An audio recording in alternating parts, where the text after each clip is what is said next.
right on into what is our first episode of a nice. I mean, it's a D&D podcast because we all play D&D, but it's technically a tabletop RPG podcast. That just doesn't roll off the tongue nearly as well. Um, I agree. right? So, I mean, we were originally going to do first topic idea how we got into the game, but I mean, I was thinking on it and I mentioned it to Dylan. I don't know. I feel like since we all run games, talking about world building such a nice, easier, Yeah. smoother hop in point. Also, I want to talk about world building. You Yeah. do it Fair so enough. much, you want to talk about it. Fair enough. Um, Yeah. I mean, it's tough to kind of do all that work, and then you're like, no now I want to one, talk about it to somebody, and never. all the people that are playing, Oh you're my like, I can't god. talk about any of Well, them because then it'll spoil it. that's No, So. always yeah. Dylan and I's problem is that since we both DM, but we also Mhm. play in each other's campaigns, we can't share a lot of our world building. I can Yeah. tell, and like I can tell Dylan some things about some of my other campaigns, but as I'm gonna get into, I've hit the point of my world building where all my settings are interconnected. So like I can't say too much to him because something could come up in his Mhm. campaign. And I know things have been similar for Dylan, where we've asked him a couple questions at the end of campaigns. He'd be like, "I can't tell you that yet. That might be like a world important question, not a campaign Yeah. important question." Um, Yeah. I mean, we can start it off. Quick roundabout. I'm Sean. If you've somehow found this channel and you don't know who I am, that's impressive. Considering how things have been going lately, I would be very surprised. Um, but I'm mostly gonna be talking D&D. Because a lot of my world building Pathfinder wise, it's gonna blur. It's gonna blur a bit. Because stuff I did back when we played Pathfinder, I do like it's been incorporated in how things have changed. Um, and I mean, in my world, I started as a dungeon master, um, which is maybe the worst thing to do. I don't know. I don't have the other side of it where it's Right, like, I was didn't it know better that. to start as a That player? is tough. Yeah, no. I started as I started running the game. I was the person in the friend group where everyone was like, yeah, we want to play, and I was like, cool. I guess I'm running it. Let's go. Um, but yeah, so that would have been. Oh God, I try to date it. I want to say 2014 was when I started playing. Was when like everything started getting birthed in my in brains and pieces were starting to get put on the table and characters were starting to get drafted. Um, and I've played a couple of things outside of Pathfinder D&D, but I haven't run things outside of those systems. So I don't really want to. I don't really want to. None of it's really important right now. That'll be more important for conversations later. I've Mhm. also never run a. I've never ran a module in my life. Everything I've done has been homebrew or semi homebrewed. And I'll talk more about that as we go. Right. Which one of you wants to take it? A little bit of an I'll intro go to who ahead. you I'll go are, ahead. what you Go ahead. do. So I'm Jake, also known as Payneless, but most people online know me by. I have, I guess I'll say, I've played D&D since 2013, with third edition, which I played back then, which was kind of like the first thing I got into. I started DMing probably like 2017 was the first time I ran anything, and I very much had like the opposite of Sean's introduction into Dungeons and Dragons, where I got to play, like small little campaign, like early levels, get used to the game. Then I played in some one shots that were like higher levels, so I could get used to that. And then I got to DM like little one shots. So I very slowly adjusted and learned the system. Um, and also opposite of Sean, I mostly have run modules or things based on modules. Just because I find that a lot of the times the writing in it is it's like pretty well developed, and the fact that like you can pull a lot. But I think that like the big thing that a lot of people miss when they play modules is the amount of freedom that you can actually work around with them, and kind of like change things out. So if you want to like feel like, oh, I really like the story for this, but I don't feel like it's very challenging, and you're more of a challenge DM, you can definitely like switch out things. But that's kind of my style, is I kind of just pick an adventure or module or something like that I find, whether it's somebody created it like fan like service thing or if it's an Mm-hmm. official one. And then I kind of just like pick pieces out and replace them with whatever I feel like. And I would say that like the big thing is I always kind of like to have my own kind of homebrew side quest that's like very much a major side quest in the story, as opposed to like the modules like main story being the only thing. Yeah. But yeah, that's pretty much me. Like I said, I'm currently DMing one campaign. I'm planning one shot for my IRL friends back home. And that's just because we've kind of juggled the DM torch and stuff like that between them. So I actually appreciate them a lot for that. But yeah, on to Dylan. Yeah, so I'm Dylan. DMing wise, so D&D wise, I'm actually newer than both of you guys, which I felt like was was the thing actually. Now that I think Yeah. about it, I feel like that makes sense. I got into D&D. I was, playing my video games. I just graduated high school 2016, chilling online on twitch.tv when it was still like, it was kind of peaking. And on the front page was Critical Role, and it was their episode. I don't know if have you guys watched season 1 or the first campaign of it? I haven't watched it, but I if you tell me where I know everything about it. You'll So know exactly where I am yeah. because I was watching it and they're fighting the Black Dragon Umbrasyl in it. And I'm sitting there and I kind of am like on my phone while the thing on the front page is going, and I'm listening to it and I'm like, yo, what is this? This sounds kind of dope. So I open it up and from there I was just completely hooked. I watched all of campaign 1 and campaign 2. I haven't done campaign 3, but that's a different story. But immediately I found out that my other friend Matt watched it as well, kind of like lurkers, and then we're like, yo, let's do it, because his dad played D&D in college. So his dad ran for me and a couple other friends you guys know, Mike and Elvis, and one of our other friends, Steven. We ran Minds of Fandelveer from start to finish. We went from start to finish. His dad DM'd for us, and we're like, we're 18 years old. We have no idea what we're doing. And we're just like, yeah, I fucking run into town and I blow up the shop. Like we're those kind of idiots. Like we do stupid stuff like that. But it really transitioned from, all right, that's over. Who wants to DM the next one? And it landed onto me because I was like, this sounds fun. Let's do it. And part of me regrets it, part of me loves it, and kind of where I'm at now. I'm on my second campaign that I run, but I've done like a ton of one shots. And I am a big fan of 5e. I will say that. Compared to like other modules, I looked up the other ones. I had a friend who played 2 or second edition. I was like, no, that looks like hieroglyphs. Yeah, I personally try very much to avoid staring at 4th edition because some of the things there hurt my head. Trust me, I pretend that one doesn't exist. We went from 3.5 to 5, and I basically went from 3.5 to 5 because I went from Pathfinder to 5th edition. Yeah. Which and I'll talk more about that on probably our follow-up episode. As will I talk about how I found D&D as a whole, because my story is similar to Dylan's but a little different. I didn't quite start with as big of a content group, which I really liked that fact. But I was thinking, there's so much to talk about when it comes to I mean we might as well ask the question then. Where do you start with world building? This question has evolved for me over time. Most of my original campaigns or one shots were spurred by a particular the major plot element I wanted to have my players engage with, or like the major conceit of the setting I wanted. That was always where I started. So my very first campaign, and you might be, again, 2014, might be able to figure out, I was 14 at the time, might be able to figure out what kind of media I was consuming when I give you this one.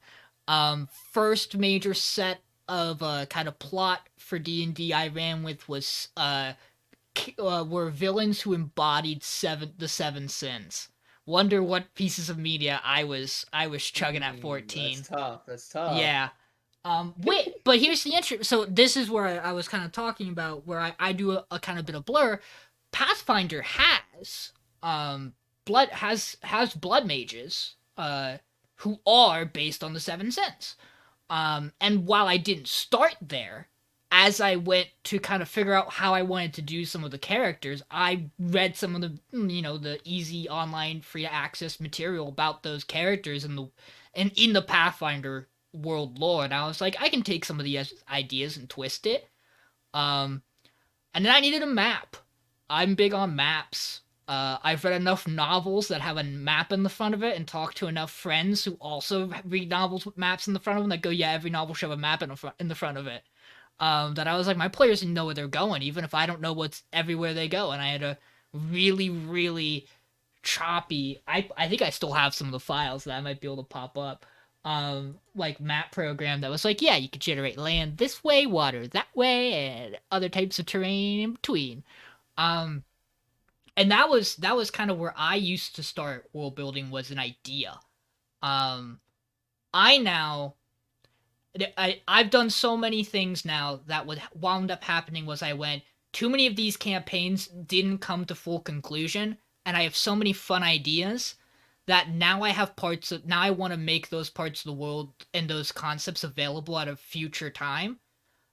So now I have my continent in my world setting where there happens to be those seven blood mages. And I have the part of my, again, let me know if you can figure out what I was engaging with, a continent that is running on an entire guild system, um, and some others as well. But once I started getting more experienced, I felt like my world building became a lot more. Um, Here's my plot hook, not necessarily the main conceit, but like the thing I want my players to try to engage with. And I'm gonna wait to build out the story that the characters are gonna interact with to see what they give me. Because especially recently, I love having my players give me content. And for their characters and the areas their characters are from, where I'll try to keep things as underdeveloped as I can to start with, and as they ask me questions, I'll start creating more information about the place they're at, the people they know. And if they ever want to handle things, oh, they're absolutely allowed to handle things. It's my favorite part. But that's not to say that I don't adore where a player goes, I want to know nothing. Surprise me. Because they've loaded me a fucking 12 barrel shotgun. And I love it. I love it. That's my sense, all the sense that I have for now. Uh, yeah. Um, it's very similar, or I should say very different in contrast to Sean. When I first started playing, I was of the mindset of like, I'm not gonna make a map. Why would I do that? I can't draw. I don't know how to use. I don't even know how to use MS Paint to like a legible level. But my thought process was like, okay, wait, like if you can like explain it good enough and describe things good enough, you can make a map in your head for everyone. You know what I mean? And that's how I would run it. And like another thing, my first group Oh, was like, if you would have seen my first group that I played with, you would have not thought nerds. By the way, yeah. you would have thought like these are like these guys should be playing sports. Like, what are they doing? This is an important distinction I didn't think to mention until you brought this up. One of the things that definitely curved my stuff was I played online I started online. I started on Roll20. So I felt that because I wasn't in person, I needed the visuals. My That's players fair. need, like, because I know Dylan and I share this opinion. As soon as you step online, a disconnect pops between you and your players compared to when you're in person playing a tabletop game. Because if you're in person, everybody's there, the mood's set, and like for some odd reason, it's easier for everyone to picture everything in their minds as you describe it. Um, and it's probably because maybe we try harder because we actually don't have a physical. Not all of us can have dwarf fortress props to just make maps out of, and play with. You guys don't spend thousands of dollars on Dwarven Forge. You don't. Dude, you would be hella impressed with my IRL friend group that I played with. They have that, don't they? The amount of effort that we put into our D&D campaigns that we played. We have a table. The table has a mat in it that serves as your world map. So you can pick up the mat and get them custom made for your campaign. And then yeah, we've gone to like conventions and bought like miniatures and like Dwarven Fortress and like all these different things. We use like sometimes we use Hero Siege props if you've ever heard of that Yeah. game. Yeah. But yeah, we use Hero Siege props, we use that. But like we have like shelves and shelves of like miniatures and like terrain and all this stuff that they use. And so we always use physical maps, and like before that we didn't use physical maps at all. And we basically like 180. We went from nothing to like, well, if we're gonna do physical maps, let's just fucking do physical maps. But I didn't mean to yeah, I interrupt you, think Dylan. Though. But no, I like when you see the group that I first played with, like yeah, like they should be playing sports. What are they doing huddled around a table? And I think one of the major reasons that I kind of avoided maps was because they were still like the physical character sheets themselves were confusing Yeah. enough. And trying to explain to them like, no, you can't cast guiding bolt 7 times in one turn because that just sounds terrific. But like simple concepts like that, like it took a little bit for them to get into, but like DMing and just seeing people's like faces light up when they do something fucking cool, when they like are not Yeah. your stereotypical like nerd and like knew what should have happened kind of thing, like it's nice, you know what I mean? But to answer your question, I like world building. I don't like having everything written out day one. It's not, I feel like that's not a good idea personally.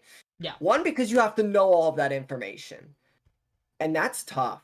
Good for you if you can do it, but like that's tough to know every single detail of like an entire world.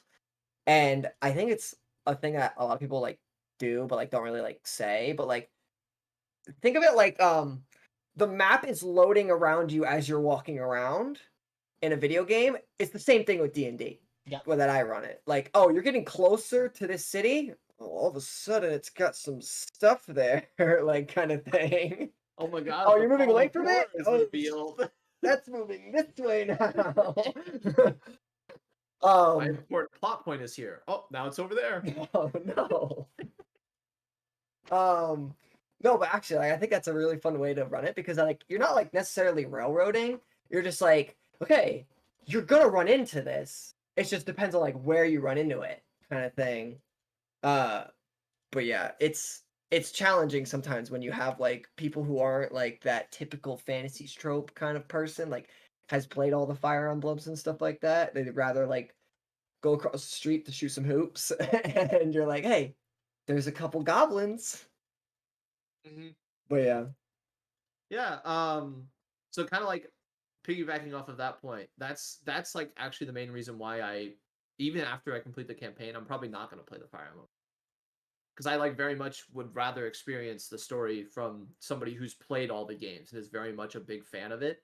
Because I feel like they can add to the story, they can make up for the parts that maybe Fire Emblem, dropped the ball on, where they thought, hey, this would have been a better way to do it. But in terms of world building, as a module DM primarily, a lot of the hard work that you guys describe, that you say, I don't write out a full campaign because it's too much, is already done for you. So like if my players come to me with questions, I have a huge source book that I just be like, oh yeah, page 92. Yeah, it's da da da da da, right? And then if I'm like reading it, I will very much like improv on the spot, where like if I see something, like as they ask me the question, if I see something, I'm like, I don't like that. I will just like start listing off, like start reading it, and then just change whatever words out that I want, right? And like I've done this like multiple times, and it's part of the reason why like one of my players in my current campaign literally stopped metagaming because there was no point to it. Yeah. Because the moment that he like figured out what the monster was, the whole monster stat block is just wrong from what the official has. Because I was just like, no, fuck, it's gonna have like these 3 abilities, and where you don't need that one, and it's got this. So he just stopped, right? Like he's like he won't even mention what the monster is now because he knows that there's nothing right, and like that was rewarding to me as a DM. But in terms of world building, my like main concept that I like to do is I like to pick a theme for the world. And to kind of like give you more of an example of that. So the world that I'm currently building, which is going to be my second homebrew world that I've ever built, my main theme is I've always been fascinated with the idea of major arcana. So kind of like this idea of like not like, like D&D very much has spells where you're like, when you think Yep. like major arcana, you think like the 9th level spells. You think like, oh, gate, traverse literally anywhere you want in the blink of an eye with a word, right? Or meteor swarm, you literally pull down rocks from the sky to just decimate like like a 10-mile radius or 1-mile radius or whatever, right? Like just destroys towns. But when I think like major arcana, I'm thinking like stuff that like you have dozens of casters working together on this Yep. over like a long period of time with all these materials to pull off a permanent effect on the world. This And so that's kind of like my theme for the world is I was kind of like, I want to do major arcana. And at that point, I was like, okay, what do I think major arcana is, like in my mind? So then I started fleshing that out. And then it's like, okay, now I have to explain why this exists. And that's kind of how I start branching to my world. And then when I get the whole theme down, then I'm like, what's the easiest plot point that I can set up for this? Because then I'll make that one the main one. And then if the players ever at some point don't find that one interesting, right, or they deviate off of it, I just switch the main plot point to whatever current quest that they're on, like the end quest line of whatever they're currently doing, right? So if they It all like connects. yeah, so if pretty they all much. like if they switch to a side quest that maybe I only had planned going for a couple of sessions, I just have to figure out a way to write this into one of my main plot points, and then I just hook them back around, right? Because it's like, well, they clearly didn't want to do this one part of the storyline, so I'll just write that out. It's gone now. They do this one instead to get to the same path. Yeah. And so that's kind of been my approach in world building is kind of like pick a theme, write the theme, then explain why the theme exists, and then make your plot point the easiest. Oh, you we cut out a little we bit lost there. him. We lost But him for a I'm pretty little. sure we heard the end of your thing. Oh, we might have lost him full. Oh, we might have lost him fully. We'll give him a minute. I was gonna say I had a fun little DM secret I was gonna share. Oh, there. Oh. Hello. We lost you at the very end of that. I saw my Discord kind of crap out on me there for a second. That's all right. What I was basically saying is just make the plot point whatever comes to your mind first when you think about the theme. Yeah. The little DM secret I was gonna share is that we always talk. Everyone always talks about like it feels so bad to be railroaded in D&D. The trick of world building and running a game is that you're always on rails. Even if the players don't know it, and you don't want them to realize it, but when they see something, they're like, "That's the railroad," and they purposely might be trying to avoid it, or subconsciously, or like, I don't know if I really want to do that, and they go and pick their own thing. All you did was pull the lever to swap the tracks, and eventually it'll loop back around. It relates to my idea of like when you try to make NPCs, don't choose which ones are important or not. Yeah, just make all the NPCs, give them basic info, and let your players pick whichever ones are important. Because you don't know, they're gonna find a squirrel one day and think that the squirrel's the goddamn most important thing in the world, and you're like, okay, this squirrel is now my major NPC in this plot. So. I was a bad guy at the end of the day. I wasn't gonna go into this, but something I've done more recently, in my most recent campaign I'm running, which I can't wait to do, and I started incorporating it, recently into the campaign that Dylan's been playing, but they're so far into it that it might be a little hard to tell. I started going, okay, my players are going to this location. It's a town, it's like an environment, it's a setting, and if it's one of those things, I will map out things I think that place will have. So if it's a town, I'll be like, okay, what kind of stores are there? Blacksmiths, herbalists. This place has a mine, so there'd be workers and a person who oversees it. This city has 4 noble houses, so I would have to think about the nobles, their families, and maybe like the knights who serve them, the person in charge of the guard. And once I have those characters mapped out, I then go, what's the one interesting thing every character has that if someone were to engage with them might come up? And then so I would have like a list of like potential quest lines players could engage with, where it would feel like you could walk into the city and you could avoid whatever might actually seem like the most important thing, but somehow they would all point you to something else that was interesting or engaging that could be a major thread for the next set of characters to do. And that was a thing I started doing only recently, where I was like, I don't need to plan out the whole city. I don't need to plan out every character, and I don't need to plan out exactly what's going to happen here. What I need to do is just the framework of it and then build inwards with the players as it goes. And that's worked really, really well. Especially with my current group, because I've also let them, and I gave them a heads up what I did. I was like, you're a group of 4. I feel bad sometimes that you're a group of 4. You also have no designated healer in your group of 4. You have a paladin. You got a paladin who can heal. I know what that paladin likes to do. It's not heal. You got a paladin. You got a rogue. They sure don't heal. Not that one. You got a sorcerer and you got a wizard. You ain't healing. So I was like, feel free to look around the city, see if there's anyone who might be willing to leave or what they want to do, and I also kind of let them figure that out on their own to some degree. And basically I let them they could talk NPCs into traveling with them, and they would have people that they could work. It got a little out of hand, but that group likes it to be out of hand. I always talk to Dylan about how I've been building it. It was for a while 4 characters, then 5 characters in a combat, then it was 6, and I was like, I'm always gonna find a way to cut the other NPCs off so that they're dealing with either more monsters or they just aren't the ones that should fight this fight. And now I've hit the point where I have to do 8 characters in combat because they have too many competent NPCs with them. But I let the players play those characters. Sometimes I'll be like, hey, you really like this character? You know what they do. Please, I have to run 20 monsters and whatever else. I don't want to run 4 additional NPCs, and you don't want to blame me for how long combat takes. Mm-hmm.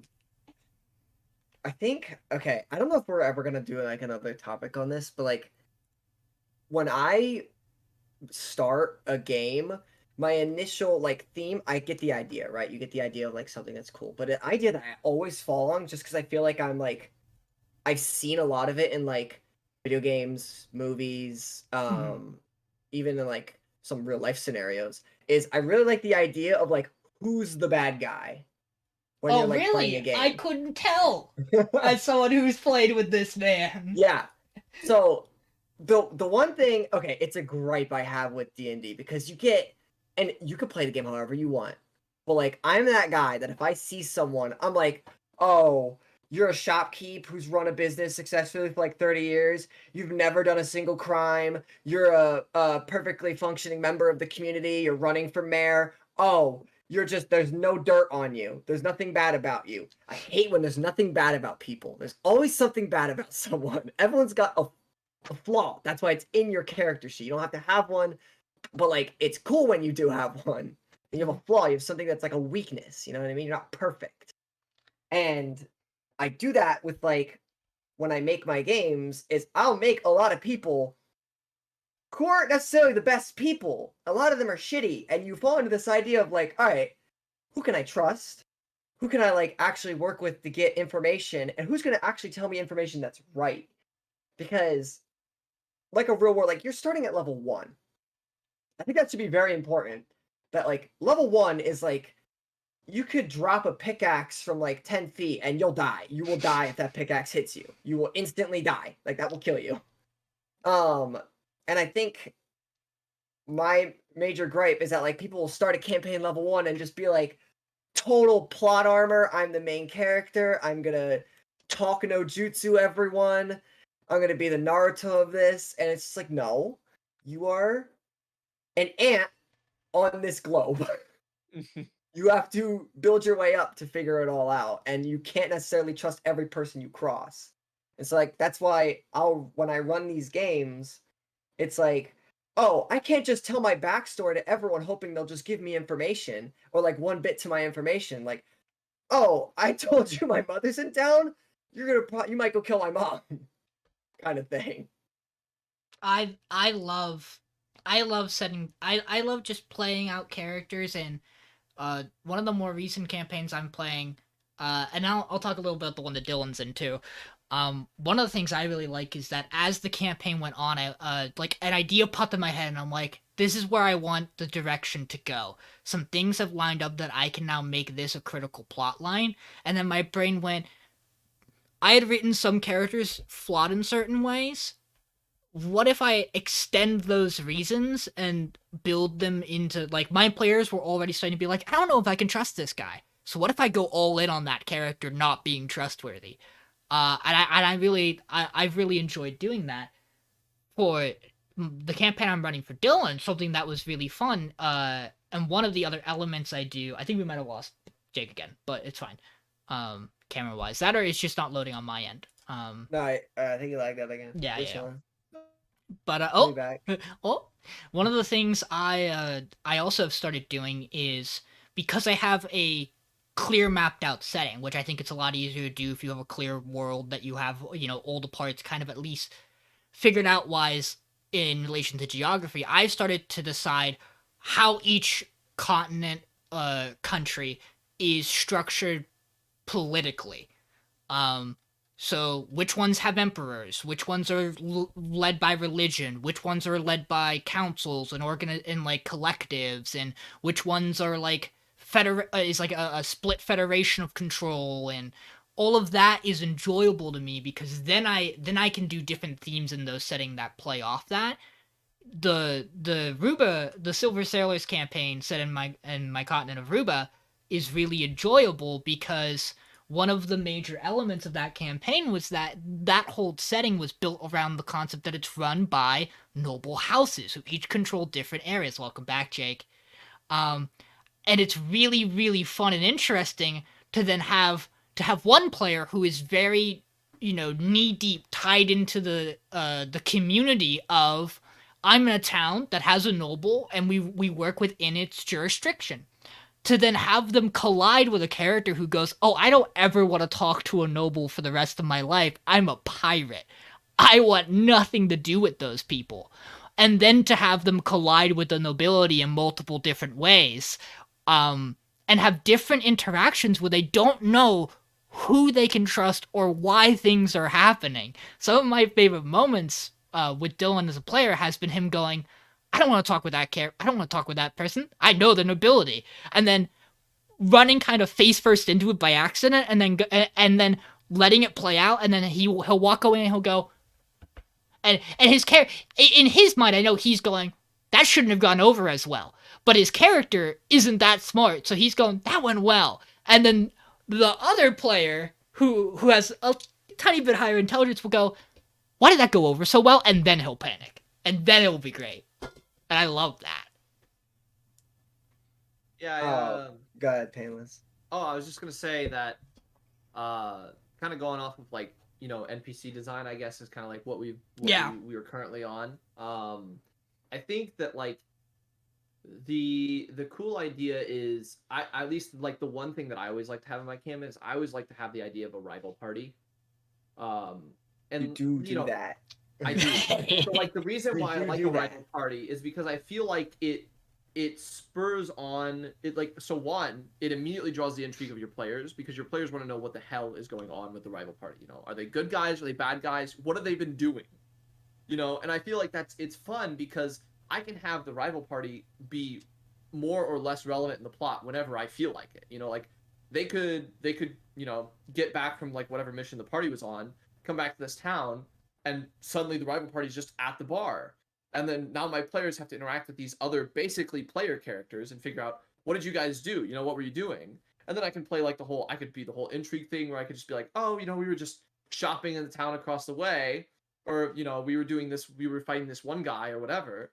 And I feel like it's a really good way for me to kind of like, get my players interested in these NPCs, who they can get to the point where they can help them. They can get to the point where they're in direct conflict with them. Their actions could affect how my party works in the world, or vice versa. But I like it because it's a way for my player. I feel like it's a way for my players to kind of like have people that they feel like they're always on equal footing with. And I feel like that's like the fun part, is like the fact that like, you don't feel like you're the only party in this world, because like I'm not running, like if I'm a module based DM, I'm not running this world for multiple campaigns, as much as I love that idea, I just haven't done it yet. But I like to give them that sense, because I feel like that's always something that players find cool, is when they hear about a campaign and they hear about, well, I'm DMing for like 3 different groups of players and they're all in this world. Immediately, those players are always curious about what the other players did in your world. And so this is like my pseudo way of doing that is I'm like, oh, hey, here's these NPCs that are a rival party. I make them as player characters, have their sheets and everything. I just have them do whatever I want in the plot, right? Because they're not tied down to players, so I don't have to worry about what the characters actually want to do. I just make them do whatever I want. I love that idea because when you make a rival party and it's you don't tell them like, oh, this is your rival party, but like Yeah. you just put like another group there.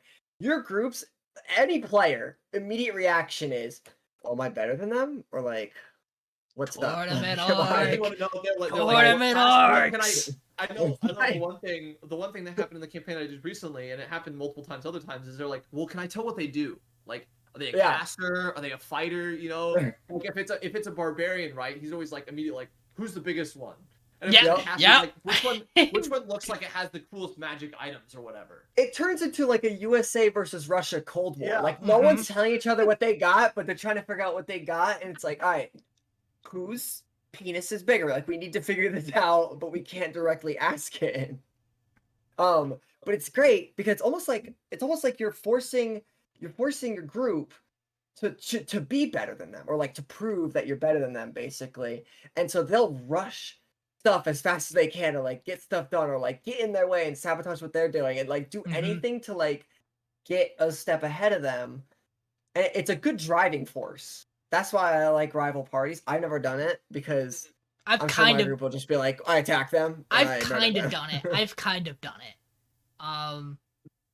I mean, your first campaign you played with me, Dylan. Not necessarily a rival party. But I like to do NPCs who are mirrors of the party, but twisted. Like things are different. And for the first campaign Dylan played with me, I took that to the literal extreme, which is a very very loose interpretation of the Shadowfell, where I said, like the continent just flipped over, like as the Legend of Zelda kind of literal shadow world, where it's just okay, everything's kind of topsy turvy, things don't work the same way.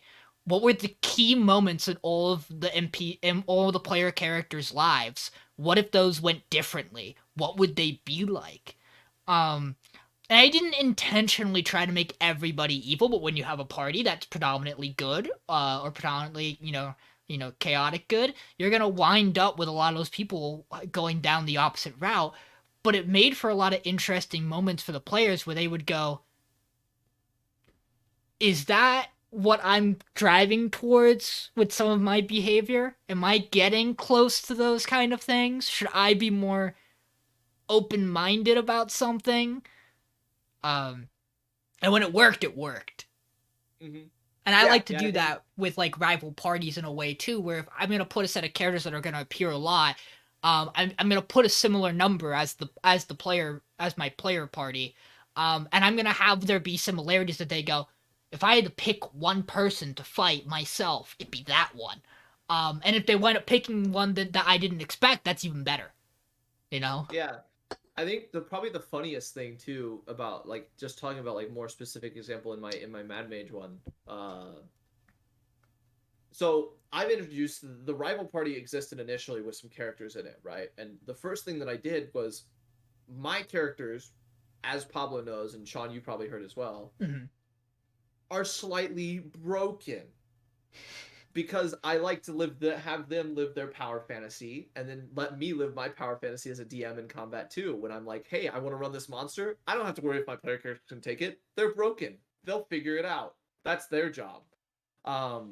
But I think it's funny too because the few times that I've presented them with another entity, right, like not just like some generic monster or whatever, but like something important, right, has been the times where they've interacted with an NPC that was part of that rival party just alone in the dungeon. And they immediately were like, how is he alone? Like, we're a party of 6.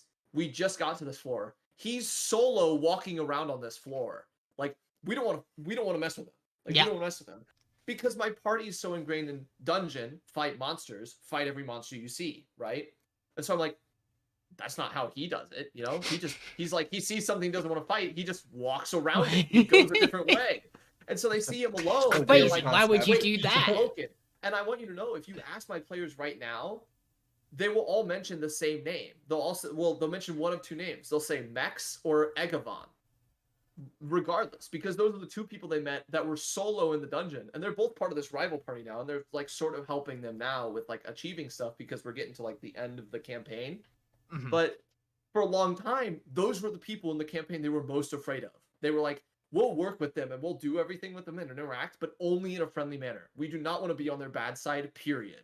And I think that was so funny because that's not even how I wanted to present them. I was just like, these are just dudes who just, they choose their fights smart. They don't fight everything. They go down for their task, they do their task, and they come back up, and they try to keep all the extra work to a minimum.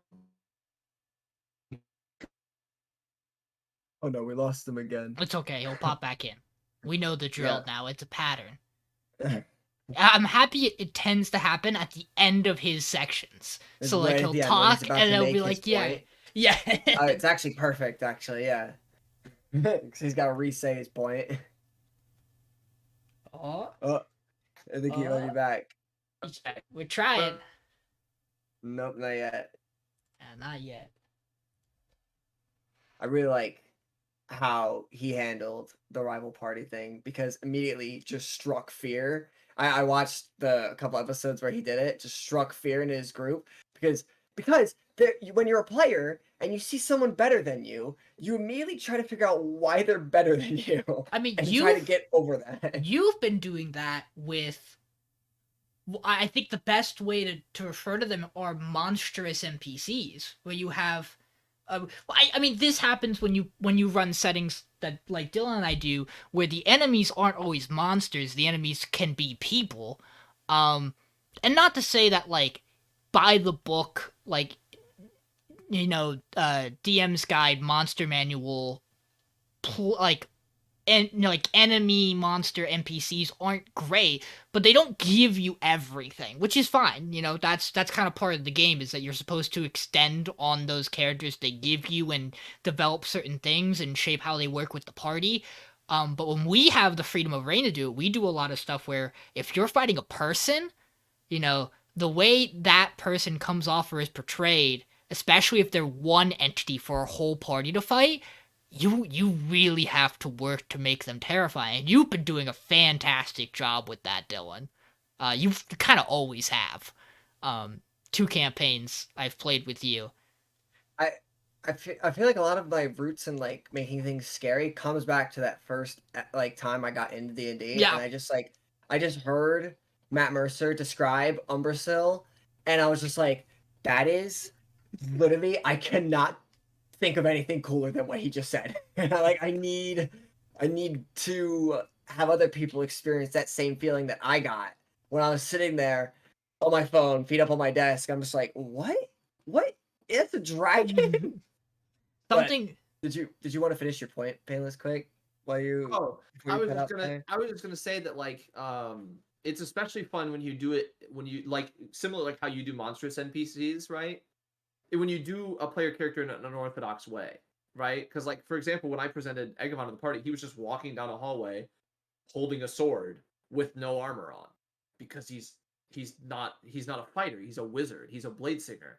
And they saw a guy with a sword and they said, what is he? Is he a paladin? Is he no, because he'd be wearing armor. Wait, what is he? Is he a fighter? They literally, last guess was wizard. They guessed everything else before that. They didn't find out his thing until he had to tell them. And they were so confused because they literally walked the path that he left from, and they encountered dudes. And their immediate response was, wait, didn't he just come from here? And I'm like, they think that they have to fight everything, and I think that that's hilarious. Well, or go ahead. Well, I was gonna build off that, so you go ahead and finish. Oh, okay. I was just gonna say, I think that it's so funny because like I've run other campaigns for players who think exact opposite of them, and I've still gotten like these super entertaining moments out where like they're seeing a monster, and I've made the monster like he's like it's not a hard fight for them at all. It's like medium difficulty encounter like at max, right? And the only thing their brain can do is, okay, how do we get around it? How do we avoid it? And I'm just like, you guys could just knock this thing over in like 2 rounds. It's not hard. But And I they're think like, that means you're no, we doing gotta. a good job. Yeah, they're like, okay, well, I can pass without a trace, and then maybe we can go around that building over here. And you can keep a lookout because you have the highest stealth. So you're like the easiest. Like you can get away. You have high movement and high stealth. So you can like keep a lookout while we escort like the fighter and the paladin wearing heavy armor around because they have disadvantage. And I'm just thinking like, I mean, I'm just gonna kick back and relax and listen to them try to work this out. This is great, you know. And then I have another party that's like, we gotta fight everything, and then they see one person who doesn't fight something, and they're like, how did he get here? What is happening? Dylan, do you have stuff That's you my want to point. talk? You want to bring up? You were gonna say something. I thought. Yeah, but No, go ahead. I talk all the time. I was gonna say, I think an element of world building that isn't as super obvious to people is creating the challenges, and like you were saying, Jake, there's an element where it's like you don't want every solution to necessarily be go and fight it. Like you sometimes want your players to think and really like interact and feel like they need to work together to come up with a solution.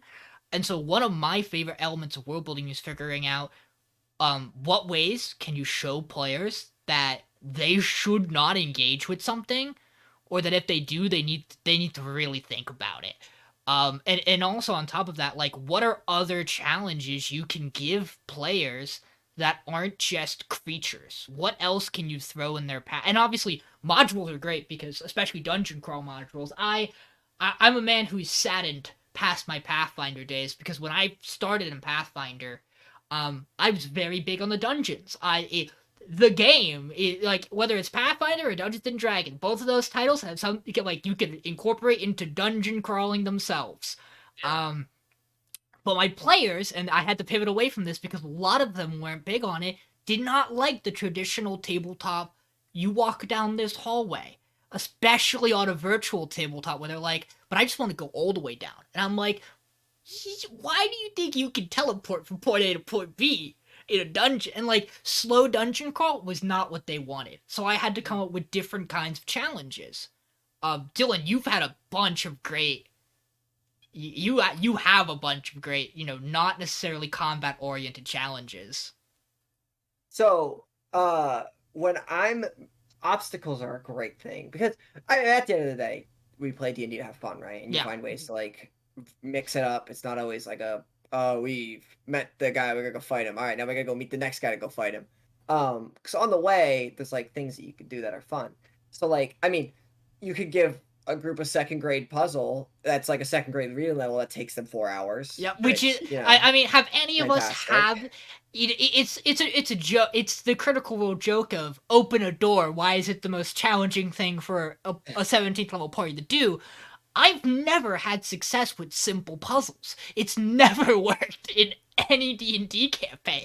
It's either it's way too easy and they're like, why was that there? Yeah. Or it's way too hard and they're like, all right, I'm going to stone shape the stone wall so I can just walk through it. I've gotten It's like, I've okay. gotten close. I've gotten like and I found the most success in multi-stage puzzles where it's like, okay, you're starting to work through different rooms of this like temple, and you have this thing to clear, this section to clear, and like you switch up what like sometimes it's like a physical obstacle they have to get around. Sometimes if they screw up the puzzle, it doesn't mean they can't move forward. It just means they're gonna have to do a fight. And sometimes they'd rather do that. Or Dylan, you had thrown us the Elemental Temple, which I remember being a really fun, short, simple dungeon crawl that wasn't all combat. Like the wind room stands out to me of the clear this area, and don't get blown off. That was you, right? That wasn't yeah, me? yeah. Okay, I'm No, making yeah. sure So- sometimes so- things blur. Yeah, and this is an idea of like the elementals are like really cool. I always try to pick like there's elementals, dragons, demons, devils, constructs, like big enemy themes or big like obstacle themes that you could run Mhm. through in like the game, or like undead's another one that comes to Fae. mind. Fae, yeah, all those kinds of things. And I'm like, I want to do something with elementals. And I was like, what if we make like a dungeon that's just the elements and you have to get through each element till you get to the final boss kind of thing. And when I'm making it, I'm like, all right, we'll start with. Did I start with water? I forget the order, but we start with Fire. water. It was fire. I was Because like, what do I hate it about was the fire? candle puzzle, which should not have taken as long as it did. Yeah, so first start Or out with a torch puzzle. puzzle. You know, that has to work with fire, basically. And they figure the puzzle out. Next one, we had air was a literal canyon that they had to go over, and there was just massive wind gusts. So and you can't see the bottom, so you just risk, instantly dying or figuring out a way to get over this ravine with a massive like force going horizontal. Water, drowning. So I had them fight water elementals while they had to swim underwater through this like very, very tiny tunnel, and the water elementals were just like, "Hey, how about you start back at the beginning?" And then Earth. Earth was interesting. It was kind of similar to the water temple, except like you're walking down a hallway, and there's just Earth elementals just what's it called? What can they do? They can go through like stone. They can just like Yeah. travel through stone. They were just like stone walking all around and just like will just punch you out of the wall and then go back in the wall and just like kind of go around. It was very Um, annoying. yeah, you just think of like what's super like exploitable with every element and just like, oh, let's just put it all together and just piss them off for 4 hours. I remember one of my environments that I really liked was because it was very clear from the setup where it was like, okay, if you're gonna travel through here, you have to be careful because you're in a very, very, very cold climate. Because they were heading down into a crevice. Um and I sometimes really love my players thinking. It was set up to be more of like an environmental, like kind of push through, gauge how when you could take your rests, when you had to keep pushing on, and it was supposed to take like a decent chunk of time, and potentially an exhaustion based trek. And my players went, what if we made toboggans? What if we made toboggans and slid down the crevice? Did And I me and went, Mike come up with this idea? yes, Who did this? I think it yeah. was me and Mike. And I was like, no, that's good. That's real good. Let's see how well they do on there. How did we make that again? What did we use? Bedrolls. Yeah, we put like Uh, bedrolls on like wood. I forget how we got wood, but we looked like you made you like skis. you might have tore a cart apart. You might have said we don't need this cart anymore, and Yeah, or something and like that. tore like Or a parts of the wagon, cart or apart. like Yeah. wagon we brought there. We just like tore it apart and just made sleds to go down. Yeah, And they we're had like, getting up is a different story. absolutely no thought about how they were getting back. We like, yeah. Like my thinking, and this could be meta, but it's just like I don't give a shit. It was like, you hit the bottom and there's like a elevator to get back up. Like, why would they make it that hard? Why you gotta go all the way back, all the way down the corkscrew and then all the way back up? You know what I mean? Yeah, it was a really fun time, and the big thing about that setting and why that didn't ruin it was because the combat that would have been there would have just been to because they're traveling and there needs to be some challenge every once in a while. But the main point was to kind of set a tone that there's a lot of demons in this area, and they could still get that feeling by sliding past them or occasionally having a quick run in on the before and after. And that was capped off with their encounter to our buddy Mike's patron, who was who he didn't know anything about. Like he knew the name and he knew it was like ice related. And he probably had this vision that he was just like this guy, this like very powerful kind of sentient being. He was playing undead, so there was kind of like an unknown to what it could have been. And he just stumbles upon this like massively mutated alien-like mass completely encased in ice at the bottom of the crevice. And it's like, yeah, that really sets the tone here. For them to just and it's such a nice tone change to have the party toboggan down at a fast speed, having a blast, making skill checks to survive through and not die a horrible death going max speed down a crevice made entirely of ice. To then wind up with their toboggans and just go, what the fuck is this? Yeah. I guess like I haven't run like too many like bigger themed puzzles. Like a lot of mine have been like very short and like simple, kind of like you're confronted with a challenge or a puzzle, you solve the puzzle, you get like some sort of short-term reward, right? It hasn't ever been. I've either like done like the puzzle is like tied to the main plot point that takes the whole story to uncover, or it's like, yeah, you just found this puzzle here, you solved it, boom, all presented and done in one session. I very much like both the ones like the examples you described, because like I feel like there's something that I've like missed out on a lot more as a DM is kind of like that's like the one point that I've probably lacked a lot is because I do find those fun like when I am as a player trying to figure those out and kind of like those things that take like multiple people thinking about one solution and kind of like how can we kind of like meander our way through this or think about this like in a more out of the box way to maybe surprise the DM because I very much like the DM approach of well I'm gonna make this puzzle because I really like this idea of like presenting this challenge to them. I don't know how to solve it, but I want to see what my players come up with. And when they come up with a solution that's, inventive or that I like, then yeah, I'll just go with that. That's the solution. But I think like one of the few times that I did was it's kind of similar to and I took a lot of inspiration from this from Matt Mercer, and it was actually recently in the Vox Machina episode with the Sphinxes. Where like where the Sphinx had like the Yep. one-on-ones where he challenged them. Well, I basically did that with a dragon in the horde room, but it wasn't a combat challenge. It wasn't like see if you can land a hit on me. It was more like see if you can figure out like what I'm referring to or what I'm talking about, which is kind of like like a word version of I Spy. But Yeah. you would always tie it to something about the character themselves because I always thought it would be cool if like as the campaign, like if they're getting to a dragon horde, they're like pretty deep into a campaign, or like decently high level. And I always kind of like try to like find like that one key detail that they haven't brought up about their backstory, and then the dragon picked that. That was the thing it was referencing.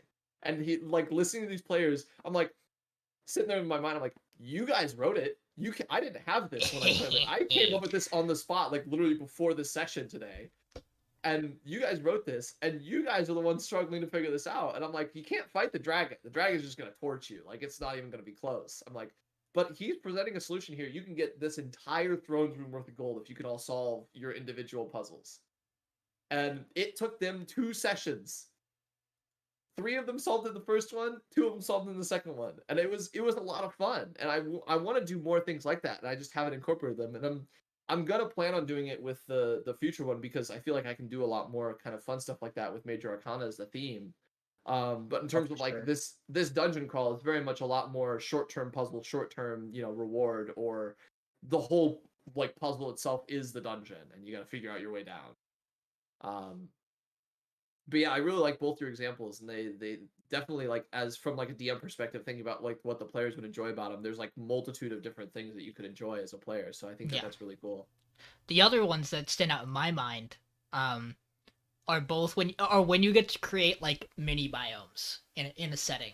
So the most recent example I have from Dylan was his murder mystery we did in our campaign, where Dylan was like, and he had kind of given us the heads up. He's like, I want to do a murder mystery. He was like, eventually you're gonna run into it. You're not gonna expect it, but it will happen. I'll get my itches, yeah, for sure. Yeah, and one of mine, this is, I like the poll, and this kind of goes back to just the world building and the whole. I will have moments where I'll just be going about my daily life, and something will hit me. And I'll be like, this. I want to do something with this. And I always, I save this revelation till the end of, it happening, in the campaign itself, because I wanted it to be like, okay, players, some of you actually would have known the thing that would have sparked this idea. I was driving the one day, on my way to Dylan's, because that would have been the path I would have had to take to get there. And I was listening to one of my playlists, and Hotel California comes on, and I'm driving, and I get to a stop sign, and it's this nice 4-way stop, and across the street at the 4-way stop is this nice, like, kind of, like, long bricked, house, and it has these nice, too, like lion, like, kind of statues at the front of it, and I'm like, what a nice set, like, what a nice house, what a nice set piece, cool design, and then Hotel California is playing in the back of my head, and I'm like, I want to do, like a Lotus Den kind of trapped in a manor sort of kind of setting.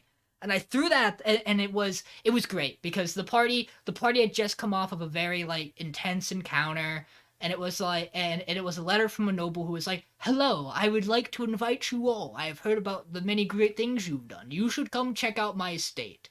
Um, Come check out and my crib. yeah.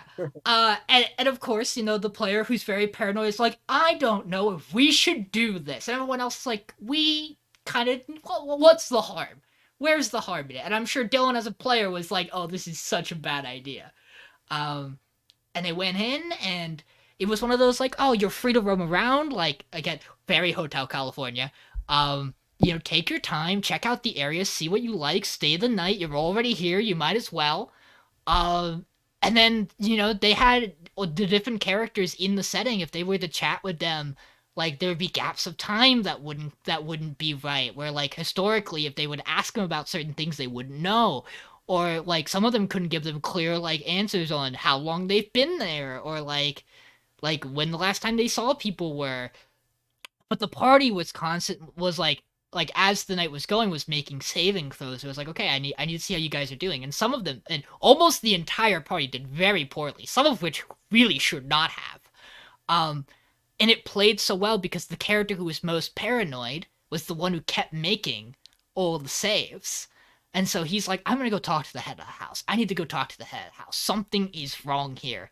And he rushes up, and I had set this up for an entirely different plan. I couldn't even tell you what the original plan was. But the head of the house had in his room a magical mirror, the one that can trap people inside of it. And he wound up trapping the player who wasn't getting stuck in the trick of the manor into the mirror. And then it's him trying to alert the rest of the party somehow. He was a warlock, so he had ways. And I don't even remember who he snapped out of. It might have been Mike, funny enough. I feel like it was, yeah. Yeah. And then they had to go break him out, and they did the fight. And the whole idea was that the guy in the house was a Rakshasa, and it was like he was just collecting people, having a good time, like he was toying with humans. And when I told that story, I was like, yeah, it's this house on this street. And anytime Vinny would drive with me and we'd pass that house, he'd be like, Hotel California house. And it's like a permanent memory in his mind that he can't get rid of. That's great. Yeah, and like that was a challenge I really liked because it was an environment more than like it ended with a combat, but that was because it ended with a combat. They could have ran, running from a Rakshasa, a thing that you can do. I feel like I know what house you're talking about too. Yeah, it's the one. Imagining your drive. The one not describing our location or anything, Yeah. but like I feel like I know what house you're talking about. The road's two letters. The road's two letters that it's by. Yeah. I had a question for you guys. About world building. So another thing that's kind of like laid out in D&D is like deities. So like how when you're making your world, like, and your players are like, I want to follow this deity, like, do you follow strictly by like what the Forgotten Realms? I think Forgotten Realms is the current like deity that 5e like endorses. It's tricky. They have Forgotten Realms, the Pantheon, and then they have Egypt, Norse, Greek, or Roman. They have the human mythological pantheon, and then the Forgotten Realms pantheon. Most people in like the typical fantasy will use like the Forgotten Realms though. Yes. Like what are your thoughts on like deities having like a role in like the overarching like story? It's interesting you bring that up. I guess since I have a very present example, since my friend that I'm making this world with, who's also a DM, and he DM'd my first campaign with like my IRL friend group that I play with. He's helped me make this, and he actually came up with the majority of the idea where he was like, hey, so how are we gonna create the major arcana theme? Like, how did it come about? And I was kind of like, that's a good question. We can probably get into that now. And he was like, what I was thinking is like, you have like a council, and the council is basically like your deities for the world, right? And so what we're doing with it is, without spoiling anything, because I don't know who's listening and who's going to play and whatever, because this is going to be a world that I plan to run like multiple different player groups for. Essentially, what they find out at the start is that the council used to be 9, so that they could absolve ties. Then, what the council voted on one day is they allowed mortals to have access to magic. But because this was a new concept to the deities, having a little bit of like the human mindset, like they're all powerful, but they're not omnipotent. They don't know everything before it happens. They're like, hey, we want to have mortals have access to magic. They just let them have access to what they knew as magic.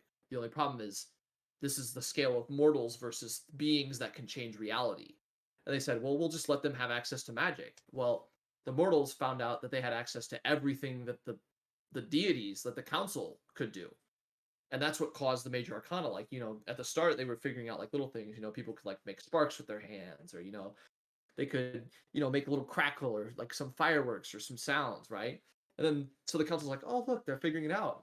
And then they kind of like go back to like whatever they're talking about, right? On a different time scale. They look back down, they see, wait, there's floating cities, and there's people like sinking earth into the ground and all this. Like, okay, this isn't okay. This isn't okay. And so what they found out is there was actually a group of mortal casters who had one goal, which was they wanted to talk to one of the council members who gave them this magic access. And so they united together, and they physically, before the council cut off their access to that much magic, they pulled one of the council down. So the council is now 8, and those 8 in the world will basically almost never interact. But that one that got pulled down is still on the same power level, but he's not known to anyone in the world. Because the only people who knew about him are the original casters, who basically are a myth now. They don't exist as far as anyone aware.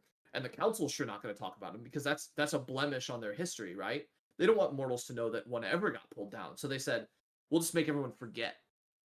And so he's the only one. He just exists.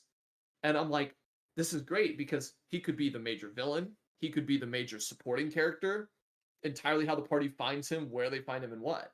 But I think it's very much a nice idea, in my opinion, to incorporate deities, but you very much have to be, in my opinion, you have to give them all the equivalent thing, unless you're going to make them part of the story, right? Like, you can choose to have all your pantheon, but all your pantheon should have the same amount of influence on the world, whether it all be major influence or minor influence or not at all, unless you want to do a very specific example like I'm doing with this.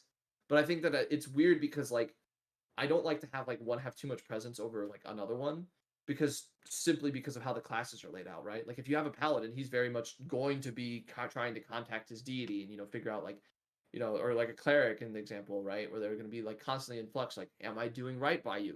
What do you want me to do? Is there any grand scheme you have for me, or any job? And then you have the fighter, who could worship a pantheon, could not, and you don't want to make them feel left out about those kind of like interactions. You want to make the cleric feel special because he chose cleric, Yeah. but you don't want to make the fighter not feel special because he didn't choose someone Right. who fills the deity. What do you think, Sean? I'm Question to you. Yeah, I'm pulling up a couple of things, because I have a really interesting kind of pathway I've gotten to go with this. I know yours is. I've seen a little bit of how you handle deities, and it's very interesting. Yeah. I'll just, or if you're ready to No, talk about you it. go ahead. You can. I think deities are so important for the origin of the worlds that you create, because like they were the first people who could actually like shape it and like make it from super flat on Minecraft to like actually having like some depth to it, some like character. And it's a thing that a lot of people like, when people hear like deities, they're like, I don't want to worship a god. Okay, you don't have to. But like these people existed, and they did some crazy things to the point where people see them as a god. Not necessarily the creators, but like they were strong enough to do things like a creator. And I think it's a concept that's like very hard for some people to grasp, because they're just like, oh, if I just pray hard enough, he'll or she'll give me power. And it's like, no, they probably just want to be left alone because they're strong as fuck, and people keep asking them for favors. Yeah. I was gonna say, in my current one, I have a few players who like consistently like kind of like call out to like their specific deity that they follow or whatever. And so he constantly is like asking for like help or guidance, right? And so like initially when he first posed it and he started doing actual actions that the deity would actually support, then the deity reached out with like, maybe like a sentence or two of guidance, kind of like get him a little line, I'll let him know I'm here and whatever, right? But I've got my own work I gotta do. I got stuff going on, right? I can't just be involved with this one character and just help him out with whatever problem he has. But then as the character like started to do things that maybe he didn't agree with as much, he didn't get as much guidance, right? And like certain areas he could get more guidance and less. And I think it's funny because right now, if he's still listening, he'll know who he is. Right now, his idea of like kind of like reaching out to his God is he goes to the church and he just gives them money. And I'm like, that's great. The church people are very thankful. Right? The church loves They it. can say, and he's like, okay, can I reach out to him? And I'm like, you don't get anything. You don't get a response. I'm like, because like if Forgotten Realms, it's Lathander, Yep. who's the god of birth and the new dawn, etc. It's all about starting new, very much about the process. The act of like forgiving what you've done and becoming a new person, becoming a better person. And it ties into his backstory really well. But Lathander's not going to think anything of an action of just, giving gold somewhere, or donating over gold, or even like if you donate time or whatever. That's not really like his thing, He wants you to directly help people with major problems, help them get over big obstacles, help them kind of discover a new self and everything. And so I'm like, when he has this and stuff like that, stuff like, he gets more interaction with the god. When he does other actions, he's not going to get as much. And I feel like that's like the easiest way for me to tie in, like, hey, what does he support and what does he doesn't support, without like being the god, the deity kind of being like, hey, go do this thing. Because I hate that idea, because then you're railroading the player character to do a specific thing that maybe the party doesn't even want to do. Yeah. I think deities are really interesting. Since I started in Pathfinder, one of the things I really loved about Pathfinder was that the deities were all very different. That's not to say that isn't the case in Forgotten Realms. But like on a sample page, like with just a table, which is how I feel a lot of people interact with the Forgotten Realms deity, you don't get a lot. Pathfinder has wikis on, and so does D&D, but they're not as readily available. But Pathfinder had free, wikis and wikis of free information about their deities, and I loved a bunch of the ideas they had and what they represented. And when I first started, I liked the idea of the deities being something that was very out of reach.